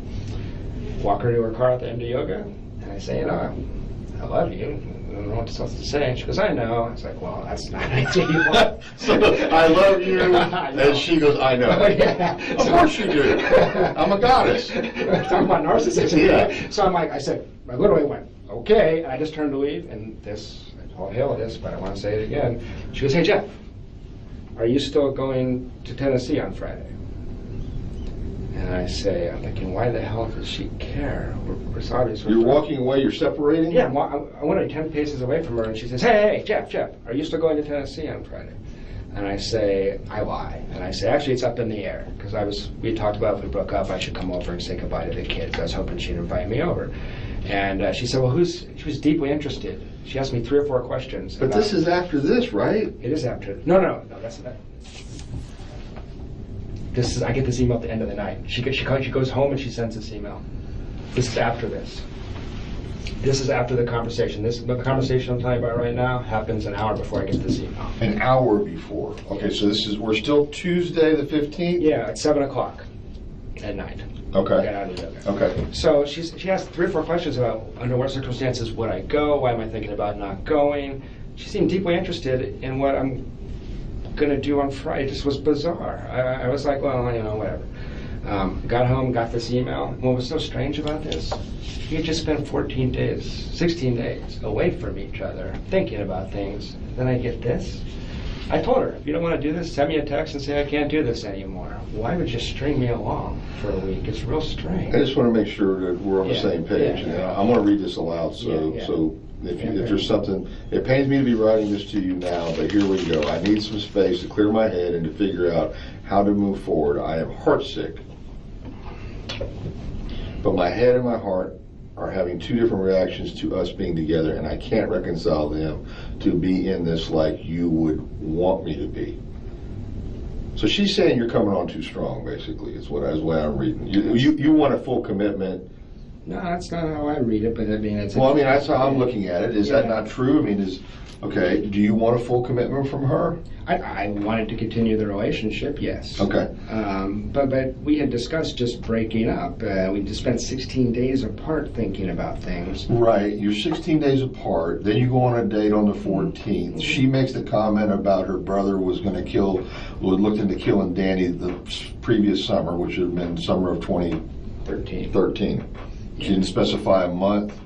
You didn't question her any more about that. I was too focused on this stuff. Yeah, I didn't. No, when she's making this statement on you're saying the Monday, which would be the 14th. Yeah.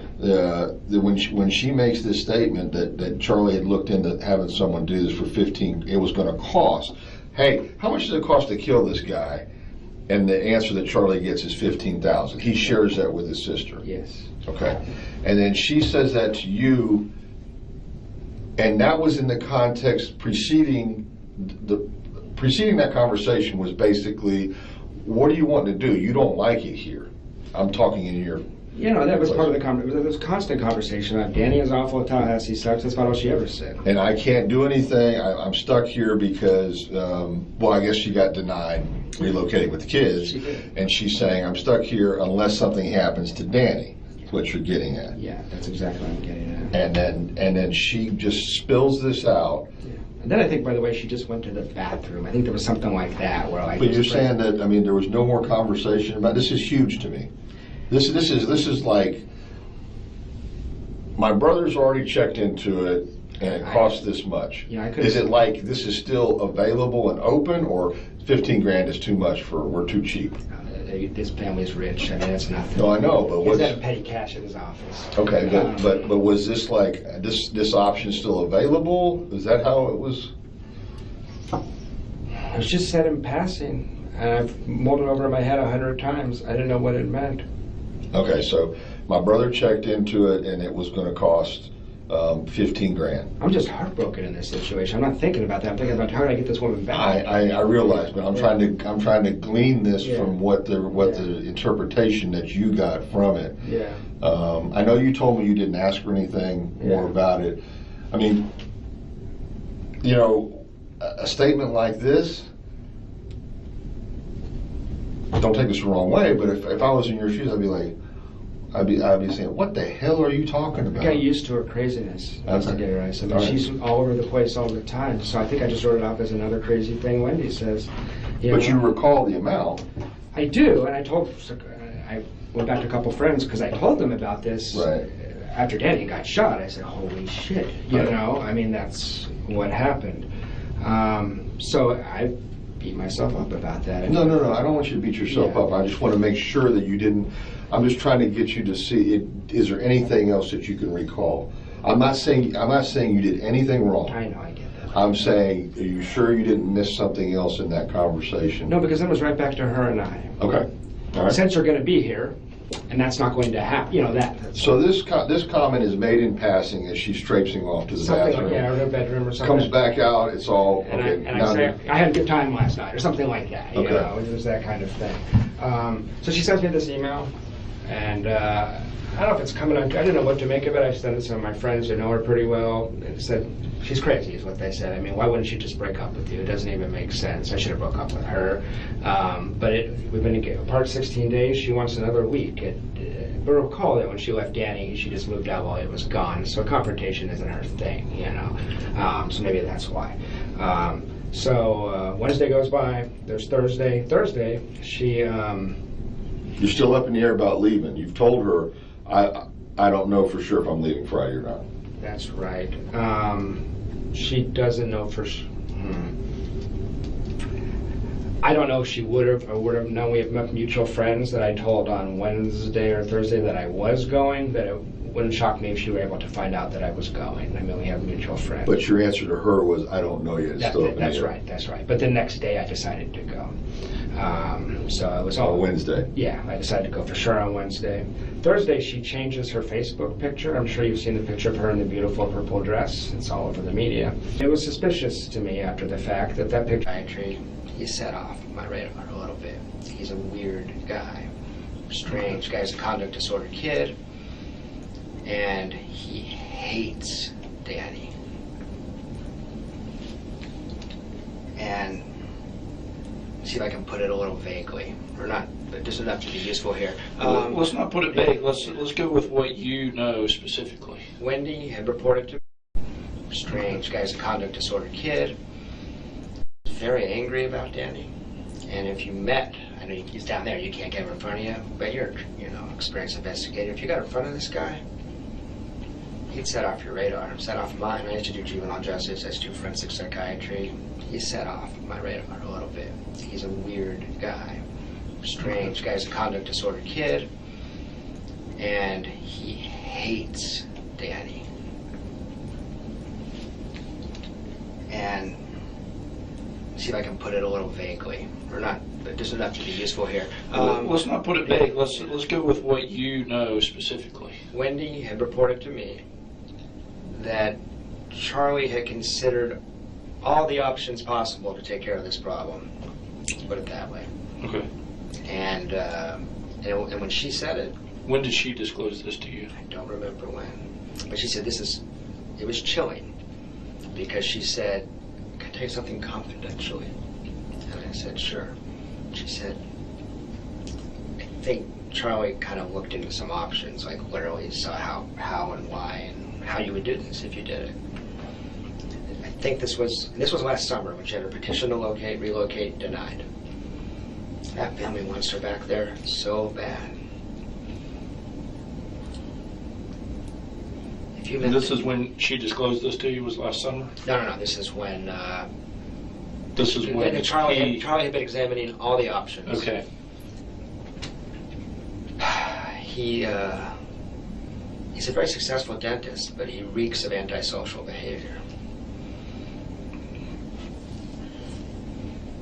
Now, I could be 100% wrong, but I wouldn't want to miss that if I was investigating it. He's got a close friend who's a ex-Special Forces guy, like a Navy SEAL or something he hangs out with all the time. What did she say to you specifically? I mean, when you say all options. She said,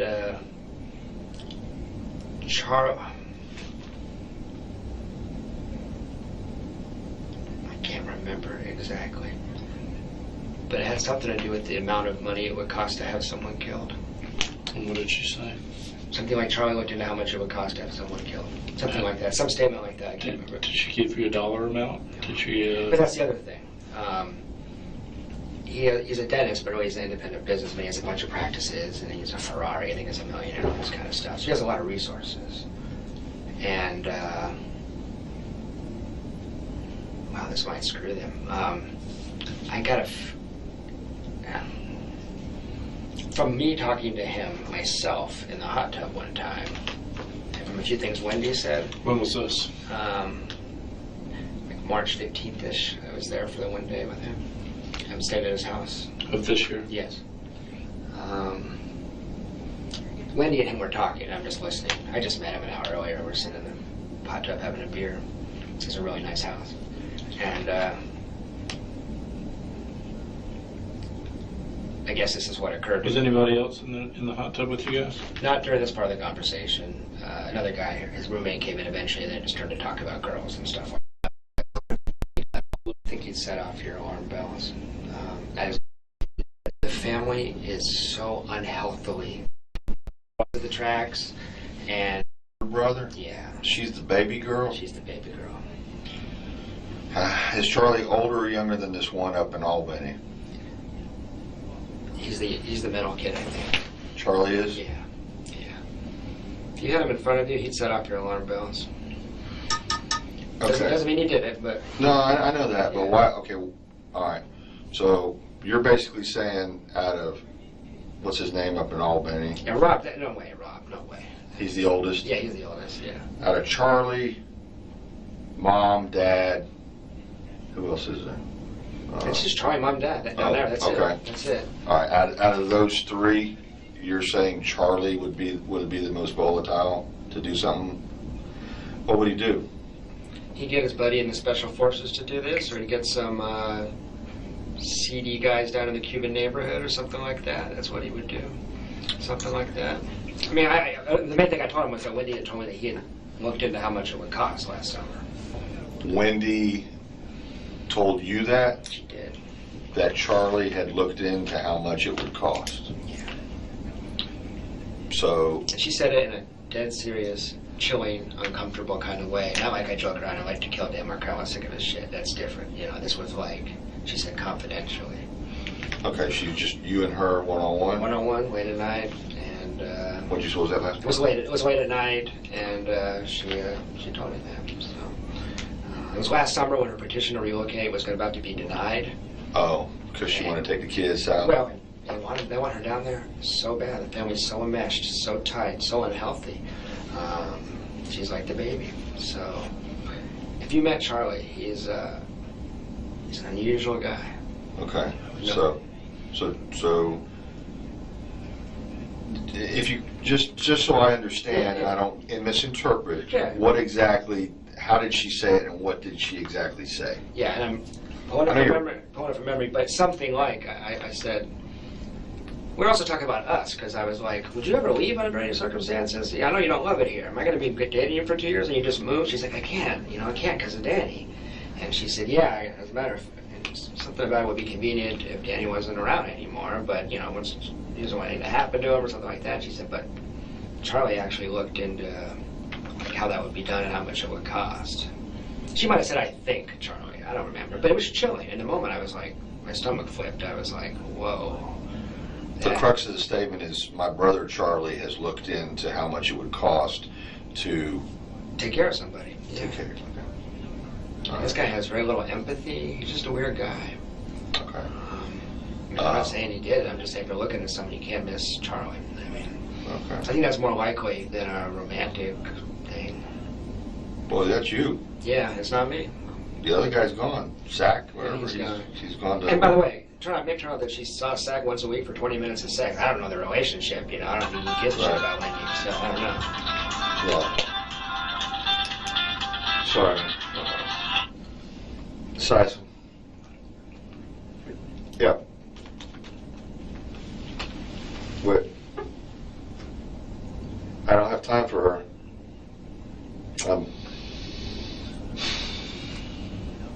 I said great. Okay.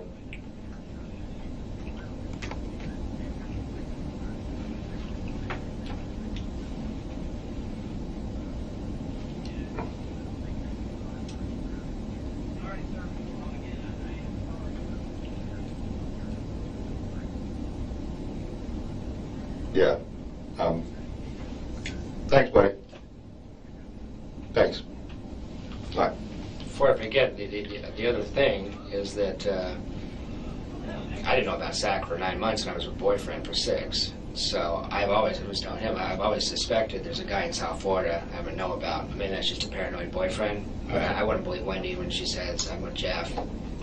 Yeah, you got to start the ground zero. She lies. I mean, there's been a lot of men since it were me. So I just wonder if there's a guy in South Florida. She always drops out of sight when she's down there. Phone calls not returned. Voicemail. Did you go down there? No, she doesn't let me go. That's why I think there's a guy down there. Okay. Did Charlie come up here? Charlie never comes up here. And how did you meet Charlie then? Oh, I went to Charlie. Sorry, I met Charlie one time. I went down there one time for one day. Okay. We were in a Markel. We just drove over and spent an evening with him. So I spent 4 hours with Charlie. What are you doing in Markel? I know where that is. Yeah, alternative spring break for FSU kids. Okay. So we're helping out.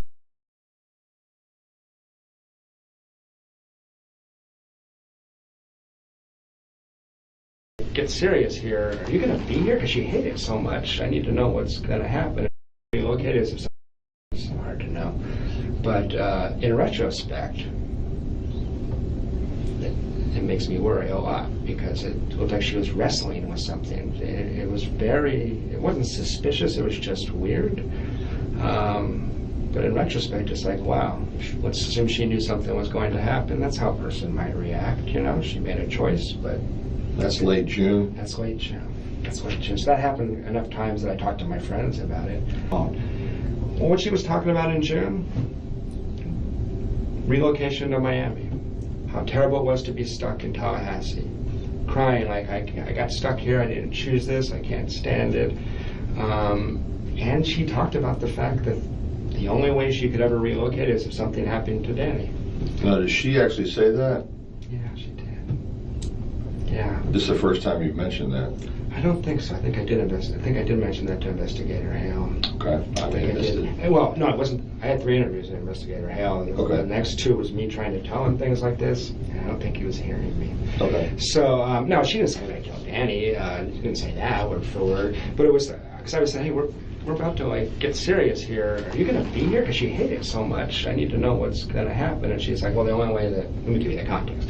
The only way I could leave is if something happened to Danny. But if that did happen, that would be a tough decision. I would probably need to go back to Miami to be with my parents. So that scenario came from her, but it was a response to a question from me. So, I mean, I guess I need to be fair about that one. Sure. But it was, and it's true, right? I mean, it was, I asked if Danny might move with her. She said she would not be willing to do that. But she was talking about that. She would not be willing to do that? No, she didn't. Well, Danny had job offers from all over the country constantly, and she didn't want to live in Houston or St. Louis or things like that. I mean, she was miserable here. She was here just because she came with Danny. She didn't like her job. She didn't like the area. She didn't like split custody. I don't know that people knew how upset she was. I mentioned to you before you came into the room when I said this, but this is the time period. I don't know the exact day. I'm so distracted by relationship stuff, I can't quite remember it. But she told me that Charlie had looked into having Danny killed in the summer of 2013. She meant it dead serious. I wish to God I'd follow up on that. At the time, trying to figure out us, and I thought, well, Charlie's crazy, I can imagine that, but certainly he's not crazy enough to do that, so I didn't worry about it. That's your interpretation. It's not my... No, let's back up. Yeah, go ahead. Let's get into the context of your conversation with her where that comes up about Charlotte. Please. So She just, she's talking about Danny. She's completely... where are we at? We're at her house in the living room in late June. In late June of 2013. Yeah, 2014, yeah. I'm sorry, 2014. Yeah, late June. And you know what, this might have even been, this is sometime between June 20th and the Monday before Danny was shot. Okay. And I want to say it was right before, but I don't trust my memory on that, the date. And she's talking about Danny because that's all she ever talked about. Danny wasn't a human being, he was Satan. He was what? He was Satan. Satan, Yeah. okay. And what was real strange about this was that in January, February, March, they had a lot of court stuff, and I could see why she'd be so pissed off at Danny. Danny had calmed down. He liked his new girlfriend. The judge had read him the riot act in court when they went to court the one time and told the attorney, you need to calm your client down and stop having your client write his own legal briefs. I'm sick of reading this crap. Danny was going to get his butt handed to him by the court, and Wendy was going to have to concede a couple things, but she was going to win, everybody thought. And he had calmed down. He really had. So I was trying to say, maybe we could talk about Danny a little less. Danny's chill. Danny's happy with Amy. This is good. This is good for us, And I was starting to see Danny a little more realistically at that point. So she's in the middle of these conversations. She's just ranting and raving about Danny. Very angry with Danny. She's very sensitive, and the worst thing you could do for Wendy is point out that she's not perfect. And that's what Danny represented to her is, he said, you're a liar. Things like that. Anyway, she just comes out of the blue and I said, well, I just wish something, I can't remember exactly what I said, but I was like, this isn't going to ever be fixed in the way you want it. You're linked to this man for your life. There's no fix for this, but you have to fix what you think and feel. And she said, well, Charlie did look into having him killed last summer. He said it would cost about $15,000. $15,000? That's right. Seems cheap to me, but you would know better than I. And it's I want to make sure I understand this completely. Please. So June, what was the date? Between June 20th and March 14th, let's say. I think it's probably I think it's closer to July, between June 20th and July 14th. I think it's closer to July 14th. Okay. She says, Charlie did actually look into having him killed last summer. And he was told it would cost $15,000.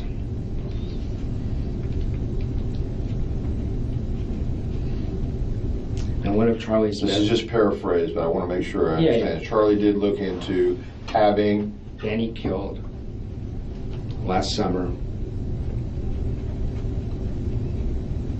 It would cost about $15,000. And that's not exactly word for word, but that's pretty close to what she said.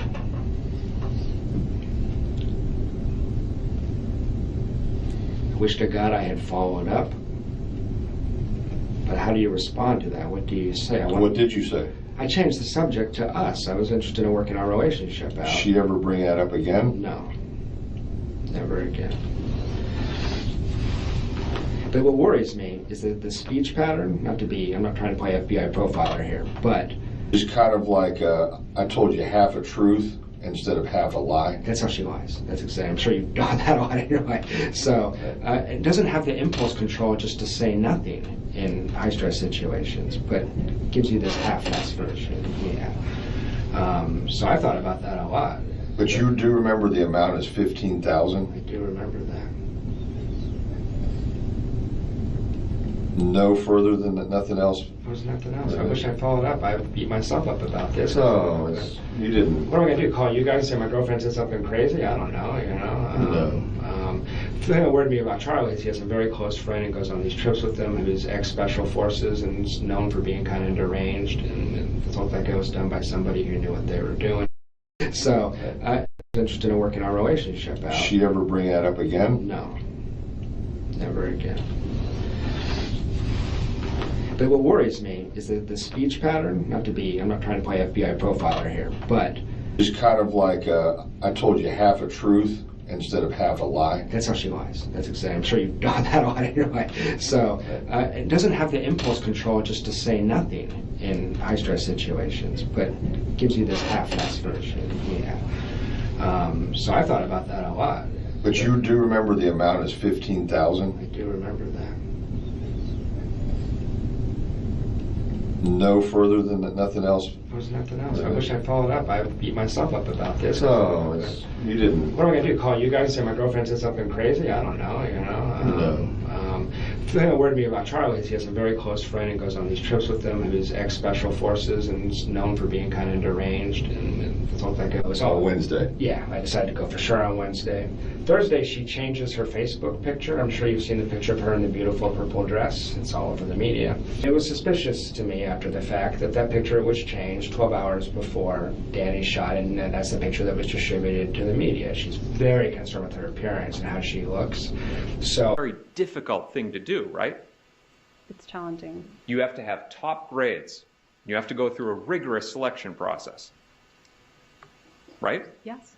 You then become a professor at the Florida State University College of Law, right? Yes. You're also a published author, right? Now you're just embarrassing me. Why are you embarrassed that you're a published author? I don't like talking about myself. Is it because the book that you wrote discredited Tallahassee and spoke ill of it? The book did not discredit Tallahassee. It wasn't about Tallahassee. Let's stay on topic and ask the question again with everything that we just went through. You're a smart woman, right? I am a smart woman. There's information about this case everywhere. You'd agree with me on that, right? I'd been advised by my lawyer not to read it. All right. Now, we're not talking about reading stuff. There's podcasts, Also not to listen. TV shows, Also not to watch. articles. Don't read. And so you've made the decision. Now, you're a lawyer yourself too, right? I am. And you made the decision, I'm not going to look at any of this stuff. Correct. I don't want to know what happened to the father of my 2 children. Not I don't want to know what happened. How can you say you love those boys if you don't care who killed the father that they loved? Of course I care who killed the father that they loved. Then why won't you look at the stuff? I've been advised not to. Are you afraid that when you look at it, you're going to realize that your brother did this? I am not afraid of that. Now, of course, you've, and we won't get into privileged communications, but you've spoken to your lawyer about the case. How are we not getting into privileged communications? Yes, I've spoken to my lawyer about the case. You're very intelligent. You have one of the top defense attorneys in the country, a former federal prosecutor, John Lohr, right there in the blue suit, right? He is my attorney. You're telling me with all of this at your disposal, your intelligence, his experience, and all this information, that you don't care to find out who it is that killed Professor Markel? This is not that I don't care to find out. My job is to take care of those boys, and that is what I do. I don't see how it helps take care of them to go reading and watching and soaking up all of the horrible information that's out there. You don't realize that you could be helpful in finally untangling this to give this jury the truth about what happened to Professor Markel? I have been nothing but helpful since this started. To what happened to their son? By you looking at it, you are at the center of all this, but you won't look at anything to help in the process. I've done nothing but help in this process. You came here and testified. I came here and testified. I spoke to the police for 6 hours without anyone present. I signed over my cell phone, my car, my house, everything, my computer. What else do I have or know that you haven't seen? You came here because you were subpoenaed and had no choice. Correct. Right? This is not fun. I would not do this by choice. You've been inconvenienced. I've not been inconvenienced. Professor Markel was shot in the head. I'm not complaining about being here. This is my duty. I'm here. We'll get back to you complaining about being here. Do you honestly expect this jury to believe that you haven't confronted your brother about all of this? Yes, I do. Yes, you did confront him? Yes, I do expect them to believe that I did not confront my brother because I didn't. Or maybe you don't need to because you know the truth in this case. You already know it. That he went behind your back, right? Did not happen. Just like he has done with past boyfriends. He's done that in the past where he's gone behind your back when you were having problems in a relationship and dealt with it himself. No. Miss Adelson, you understand that until you expose your brother what he did, that everybody's going to consider you as guilty. You understand that, right? What is the question that you're asking me?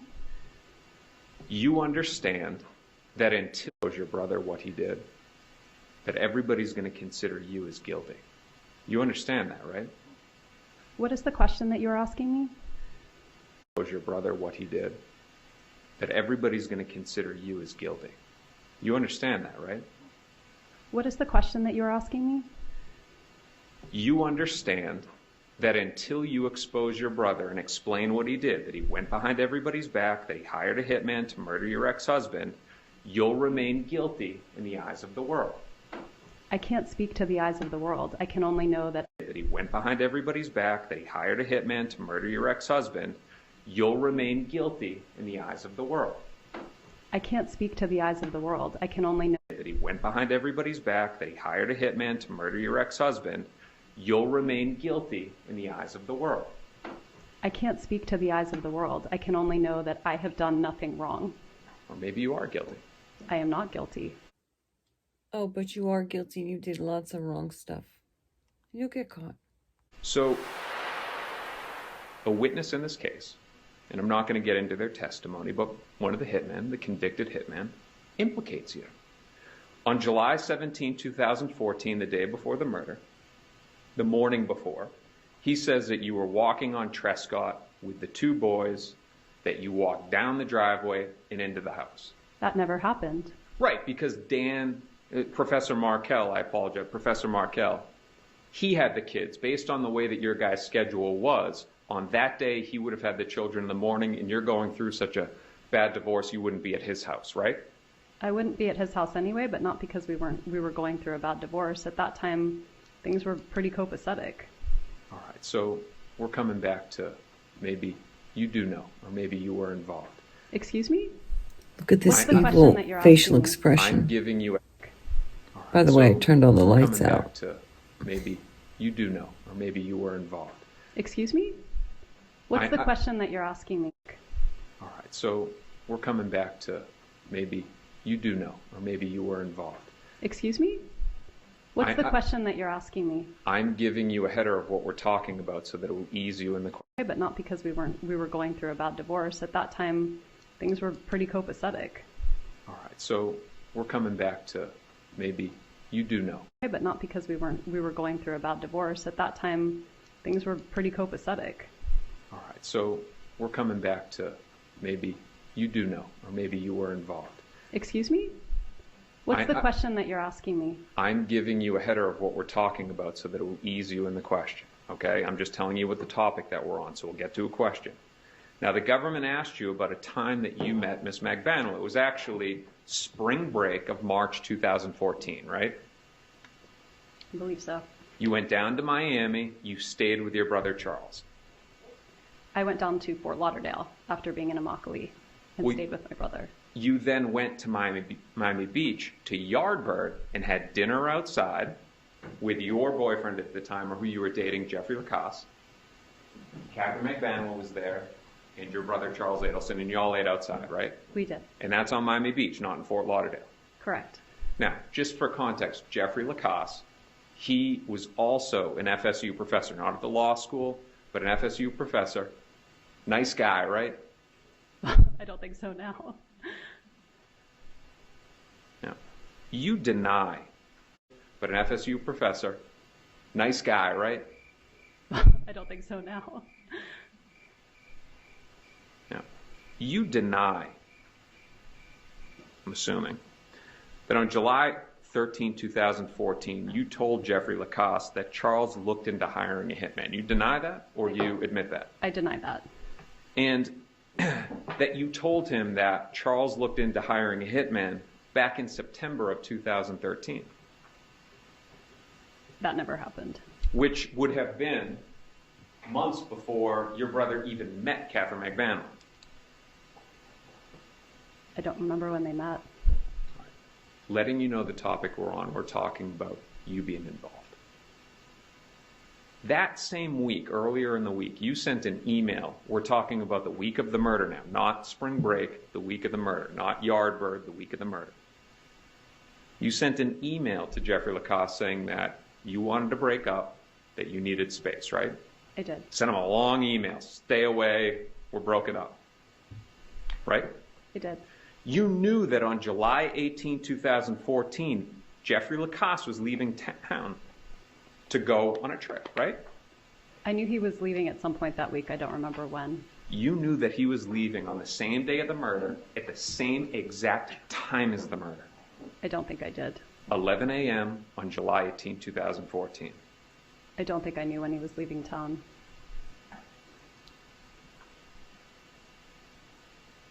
It's a good way to put the blame onto somebody else. You'd agree on that, right?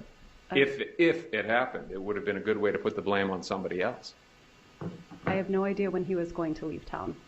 Your interview, July 18, 2014, you said, you know, my brother, he joked about hiring a hitman. Perhaps that was you just planting a seed to divert the attention of law enforcement away from you. It was not.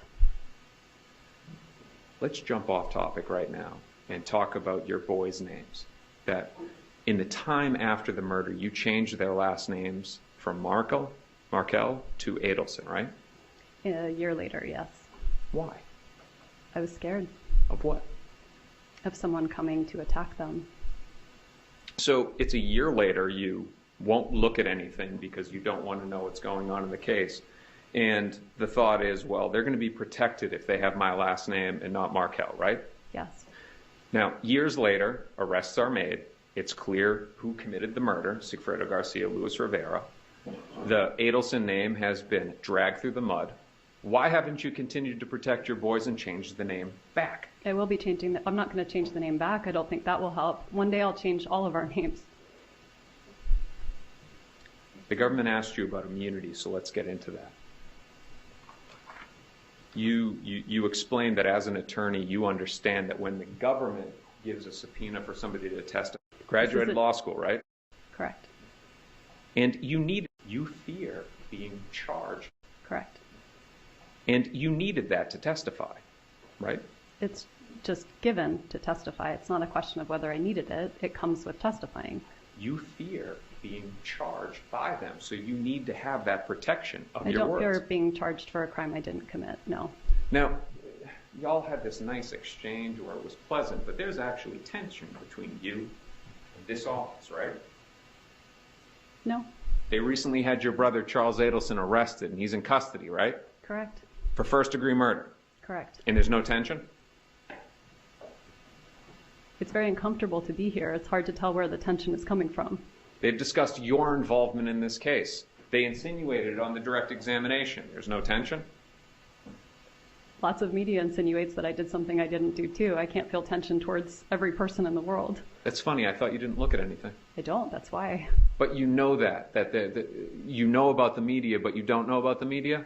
I know about the media because it keeps me from employment. It keeps me from lots of things in my life. I'm aware of what's there, but I don't read the minutia so I can sleep at night. Ms. Adelson, 5 minutes ago you said you don't look at any of that stuff. I Now don't ask you a look at question. it. Let me finish. Sure. 5 minutes ago you say you don't look at any of that stuff. Now I ask you a question, you say you look at stuff. That's not actually what I said. I said I'm aware that it exists, but I don't read it. I don't listen to it. Then how do you know that they're bashing you? You just told me they are. I did? Yeah. How about this? We'll come back to it. You can think up a better answer, okay? I'm not thinking up an answer. I'm telling you the truth. I'm sorry if you don't want to listen to it. Your basic understanding of criminal law, though, you know that if the defense gives you a subpoena, you get no immunity. Correct. Question, improper question. I'm not going beyond that question. All right, that's the only question you can ask on that. If I give you a subpoena, you don't get immunity. Many people in attendance. All right, in this marriage, it led to 2 children, right? Your 2 boys. Are you asking me if I have 2 boys? Yes. Yes. And Professor Markel, he was a great father, wasn't he? He was a very good father, yes. Those boys were his world, right? As well as his work, yes. And they adored him too, didn't they? Absolutely. Now, this marriage, started to fall apart, right? It did. But there were problems from the very beginning, weren't there? Right? Are you asking me, what is the very beginning? The very beginning of when we got married? Literally at the wedding. There were problems before we got married. All right, so at the wedding, and the government asked you about kosher law, right? About what, I'm sorry? Keeping kosher. About keeping kosher, yes. Right? The government In your asked. wedding, at your wedding was the groom's family, the Markel family, and they are more strict than your family and friends about keeping kosher. They do not keep kosher. Wasn't that one of the problems in your marriage, that Professor Markel was very insistent about keeping kosher? About his kosher rules, but those are different than his family's. So you're saying that it wasn't a problem at the wedding, that there were people from the groom's side of the family that were there that strictly keep kosher, that they were told that it was going to be kosher food, but it actually wasn't? So there was a misunderstanding about whether the food was going to be kosher style or more in adherence with kosher law. There was a miscommunication about that. So you had people that strictly keep kosher eating non-kosher food, which is a big deal. That actually is not what happened. Danny was upset that it was kosher style and not strictly adhering to kosher law. So he was disappointed. So there's problems right from the beginning. That was a problem at our wedding, yeah. Fast forward now to September 10th. Making decisions like the kids' schooling, diet, and extracurricular activities, things like that. Yes, that looks right. All right. And was he, as part of this motion, seeking to enjoin you from allowing your mother to have time with the children that was unsupervised by another adult? I am not seeing that right now, but I can continue reading through it. Okay, take your time.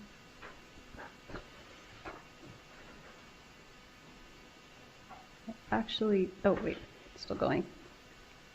Is this a question that you need refreshing on? Did your husband make these allegations? You don't have an independent recollection of that? I don't have an independent recollection. Okay. I made a lot of allegations that weren't true, so I need All to right. look through to figure out which ones we're talking about. Okay. Okay, I see it. I see what you're referencing. All right, so in that filing, Dan Markel alleges that your mother is disparaging him to the children, correct? That is correct. And he was seeking a court order saying she couldn't have contact with the kids unless there was another adult present, correct? I see that here.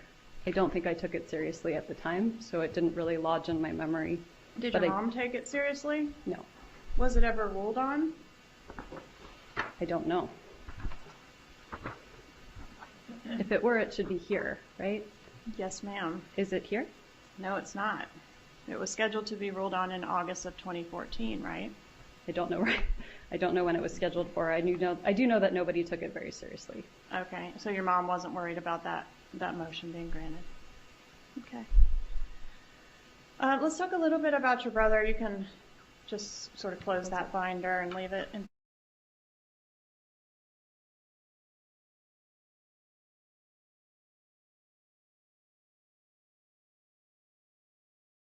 To reside. I'm sorry, Ms. Kappelman. Obviously, you did not have to maintain your divorce lawyer for any purpose after the murder of Dan Markel.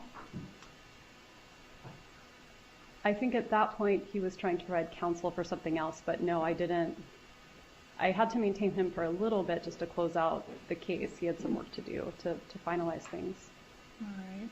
And was your mom able to go back to work full time once you moved to South Florida, or did she remain in this status of sort of helping with the kids a lot and working part-time? She helped with the kids a lot, especially while I tried to get back on my feet and find work. All right.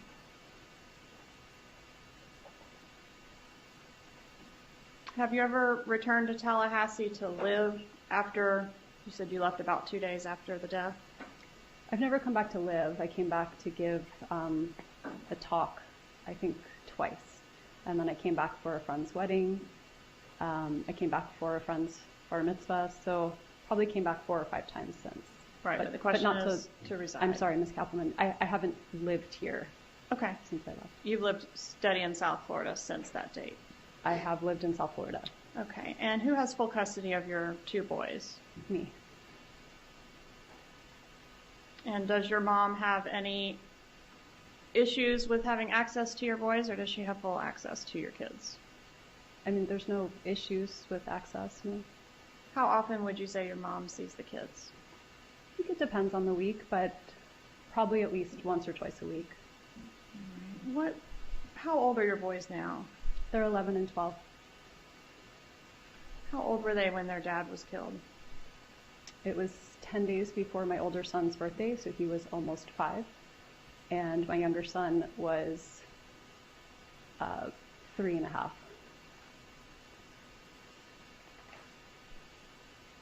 Did you change their legal names about a month or so after the murder?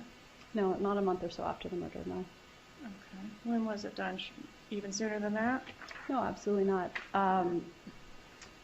When I tried to put my children in school and their faces had been unblurred on CNN and all across social media, I'm sorry to interrupt you, but if you'll answer my question is, when were the boys' names changed? The boys' names were changed after I wrote a letter to Danny's family explaining why I was changing their names. When were their names About changed? a year after.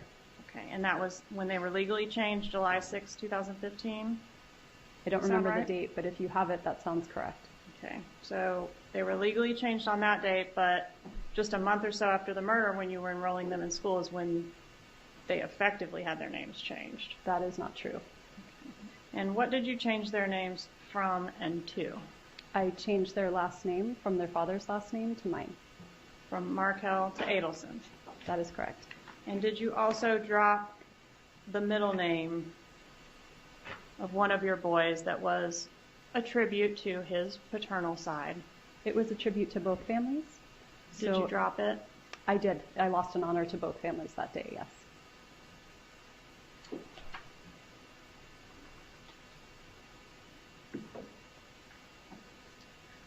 Do you want the culpable parties in this murder held accountable? Absolutely. And even if it involves your own family? Absolutely. Do you recall giving an interview with law enforcement on the day that your ex-husband was murdered? I recall sitting with law enforcement for 6 hours, yes, I recall. And did you tell law enforcement something different in that interview about the culpability of your family? I'm sure while I sat for 6 hours completely traumatized that I said all kinds of things. All right, and was one of the things you said while you sat for 6 hours completely traumatized that you wanted the culpable parties held accountable unless it was your family? I don't believe I phrased it like that, and I think you're taking my words out of context, but sure. But sure? But sure what? No further questions. All right, we're going to take our break now. So it'll be about a 10-15 minute break, allow you to stretch your legs, use the facilities. And so the deputy will take you back. Remember, no discussion about the case or any testimony that you've heard. You can leave your pads on your chairs, and we'll be back to continue the testimony in about 15 minutes, okay? Just wait one moment. Mosaic, the alcohol. Your residence on the day of the murder, you tried to turn on to Trescott, and then you ended up where? I went, I was supposed to go to a party that night, a Stock the Bar party, so I went to a liquor store to pick up what they had asked for as the present for their party. So I went to the liquor store, I picked up the alcohol, I stopped, I think I got gas, and then I went to lunch to meet my friends. And the liquor store purchase appears to have occurred at 12:49 based on the receipt. Do you have any reason to dispute that timing? No, that sounds right. Okay, and then from there to the restaurant? Yes. And where was the restaurant located? Mosaic, I actually don't remember. I just remember I would go north on Thomasville Road.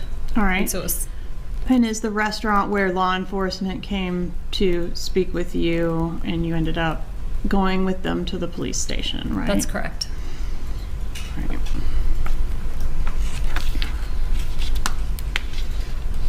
Do you agree or disagree that there have been some financial benefits to you and your boys as a result of Dan's death? I disagree. When did you decide to change the names of your children from Markel to? Do you agree or disagree that there have been some financial benefits to you and your boys as a result of Dan's death? I disagree. When did you decide to change the names of your children from Markel to Adelson? So after Danny's murder, there was a lot of news. It just hit the media, and there were news stories everywhere.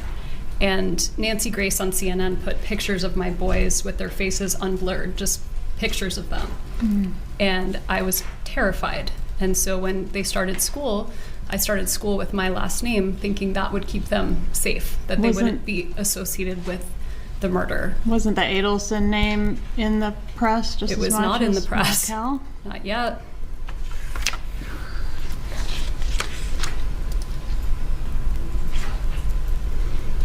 Do you agree that you legally changed the kids' names on July 6th of 2015? That sounds right. So it was actually a year after the homicide? A year after.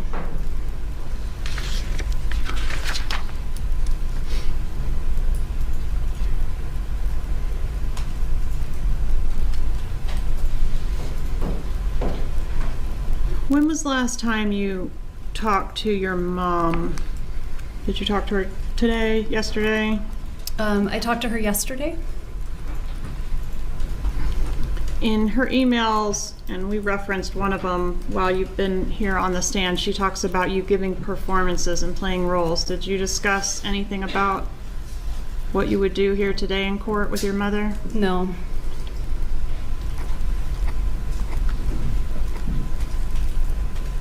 Were you involved in any way in the plot to kill your ex-husband? Absolutely not.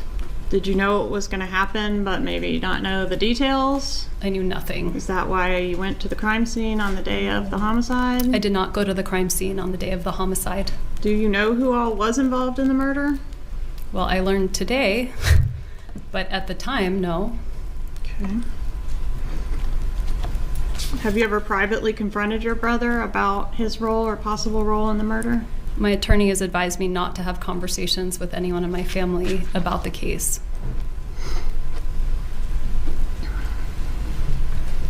But you had a close relationship with your brother at the time of the murder, right?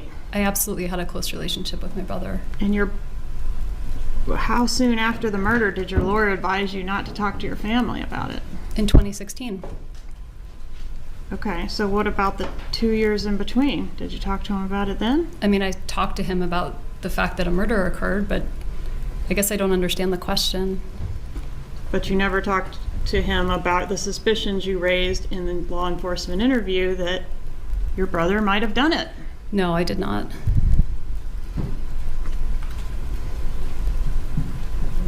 You suspected your brother could have been a part of this, right? I suspected lots of people could have been a part of it. But he was one of the people, right? While I was talking with law enforcement for 6 hours, terrified out of my mind, I offered them every possible idea I could come up with. Right, and one of the possible ideas was that your brother could have murdered your child's father. I didn't really believe that was possible.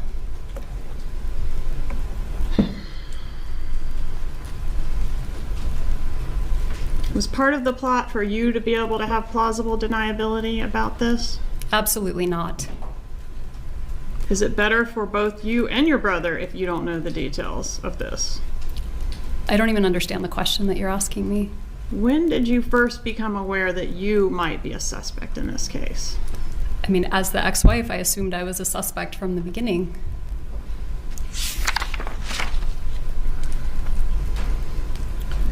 What was your first thought when you were asked if anyone might have murdered Dan Markel for your benefit?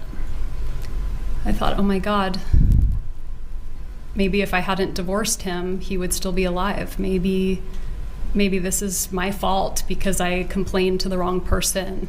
Maybe Danny gave a student a bad grade and they came after him. I just was trying to think of who possibly could have wanted to hurt him. But you didn't say any of that before. I mean, the first thing you said was Charlie, right?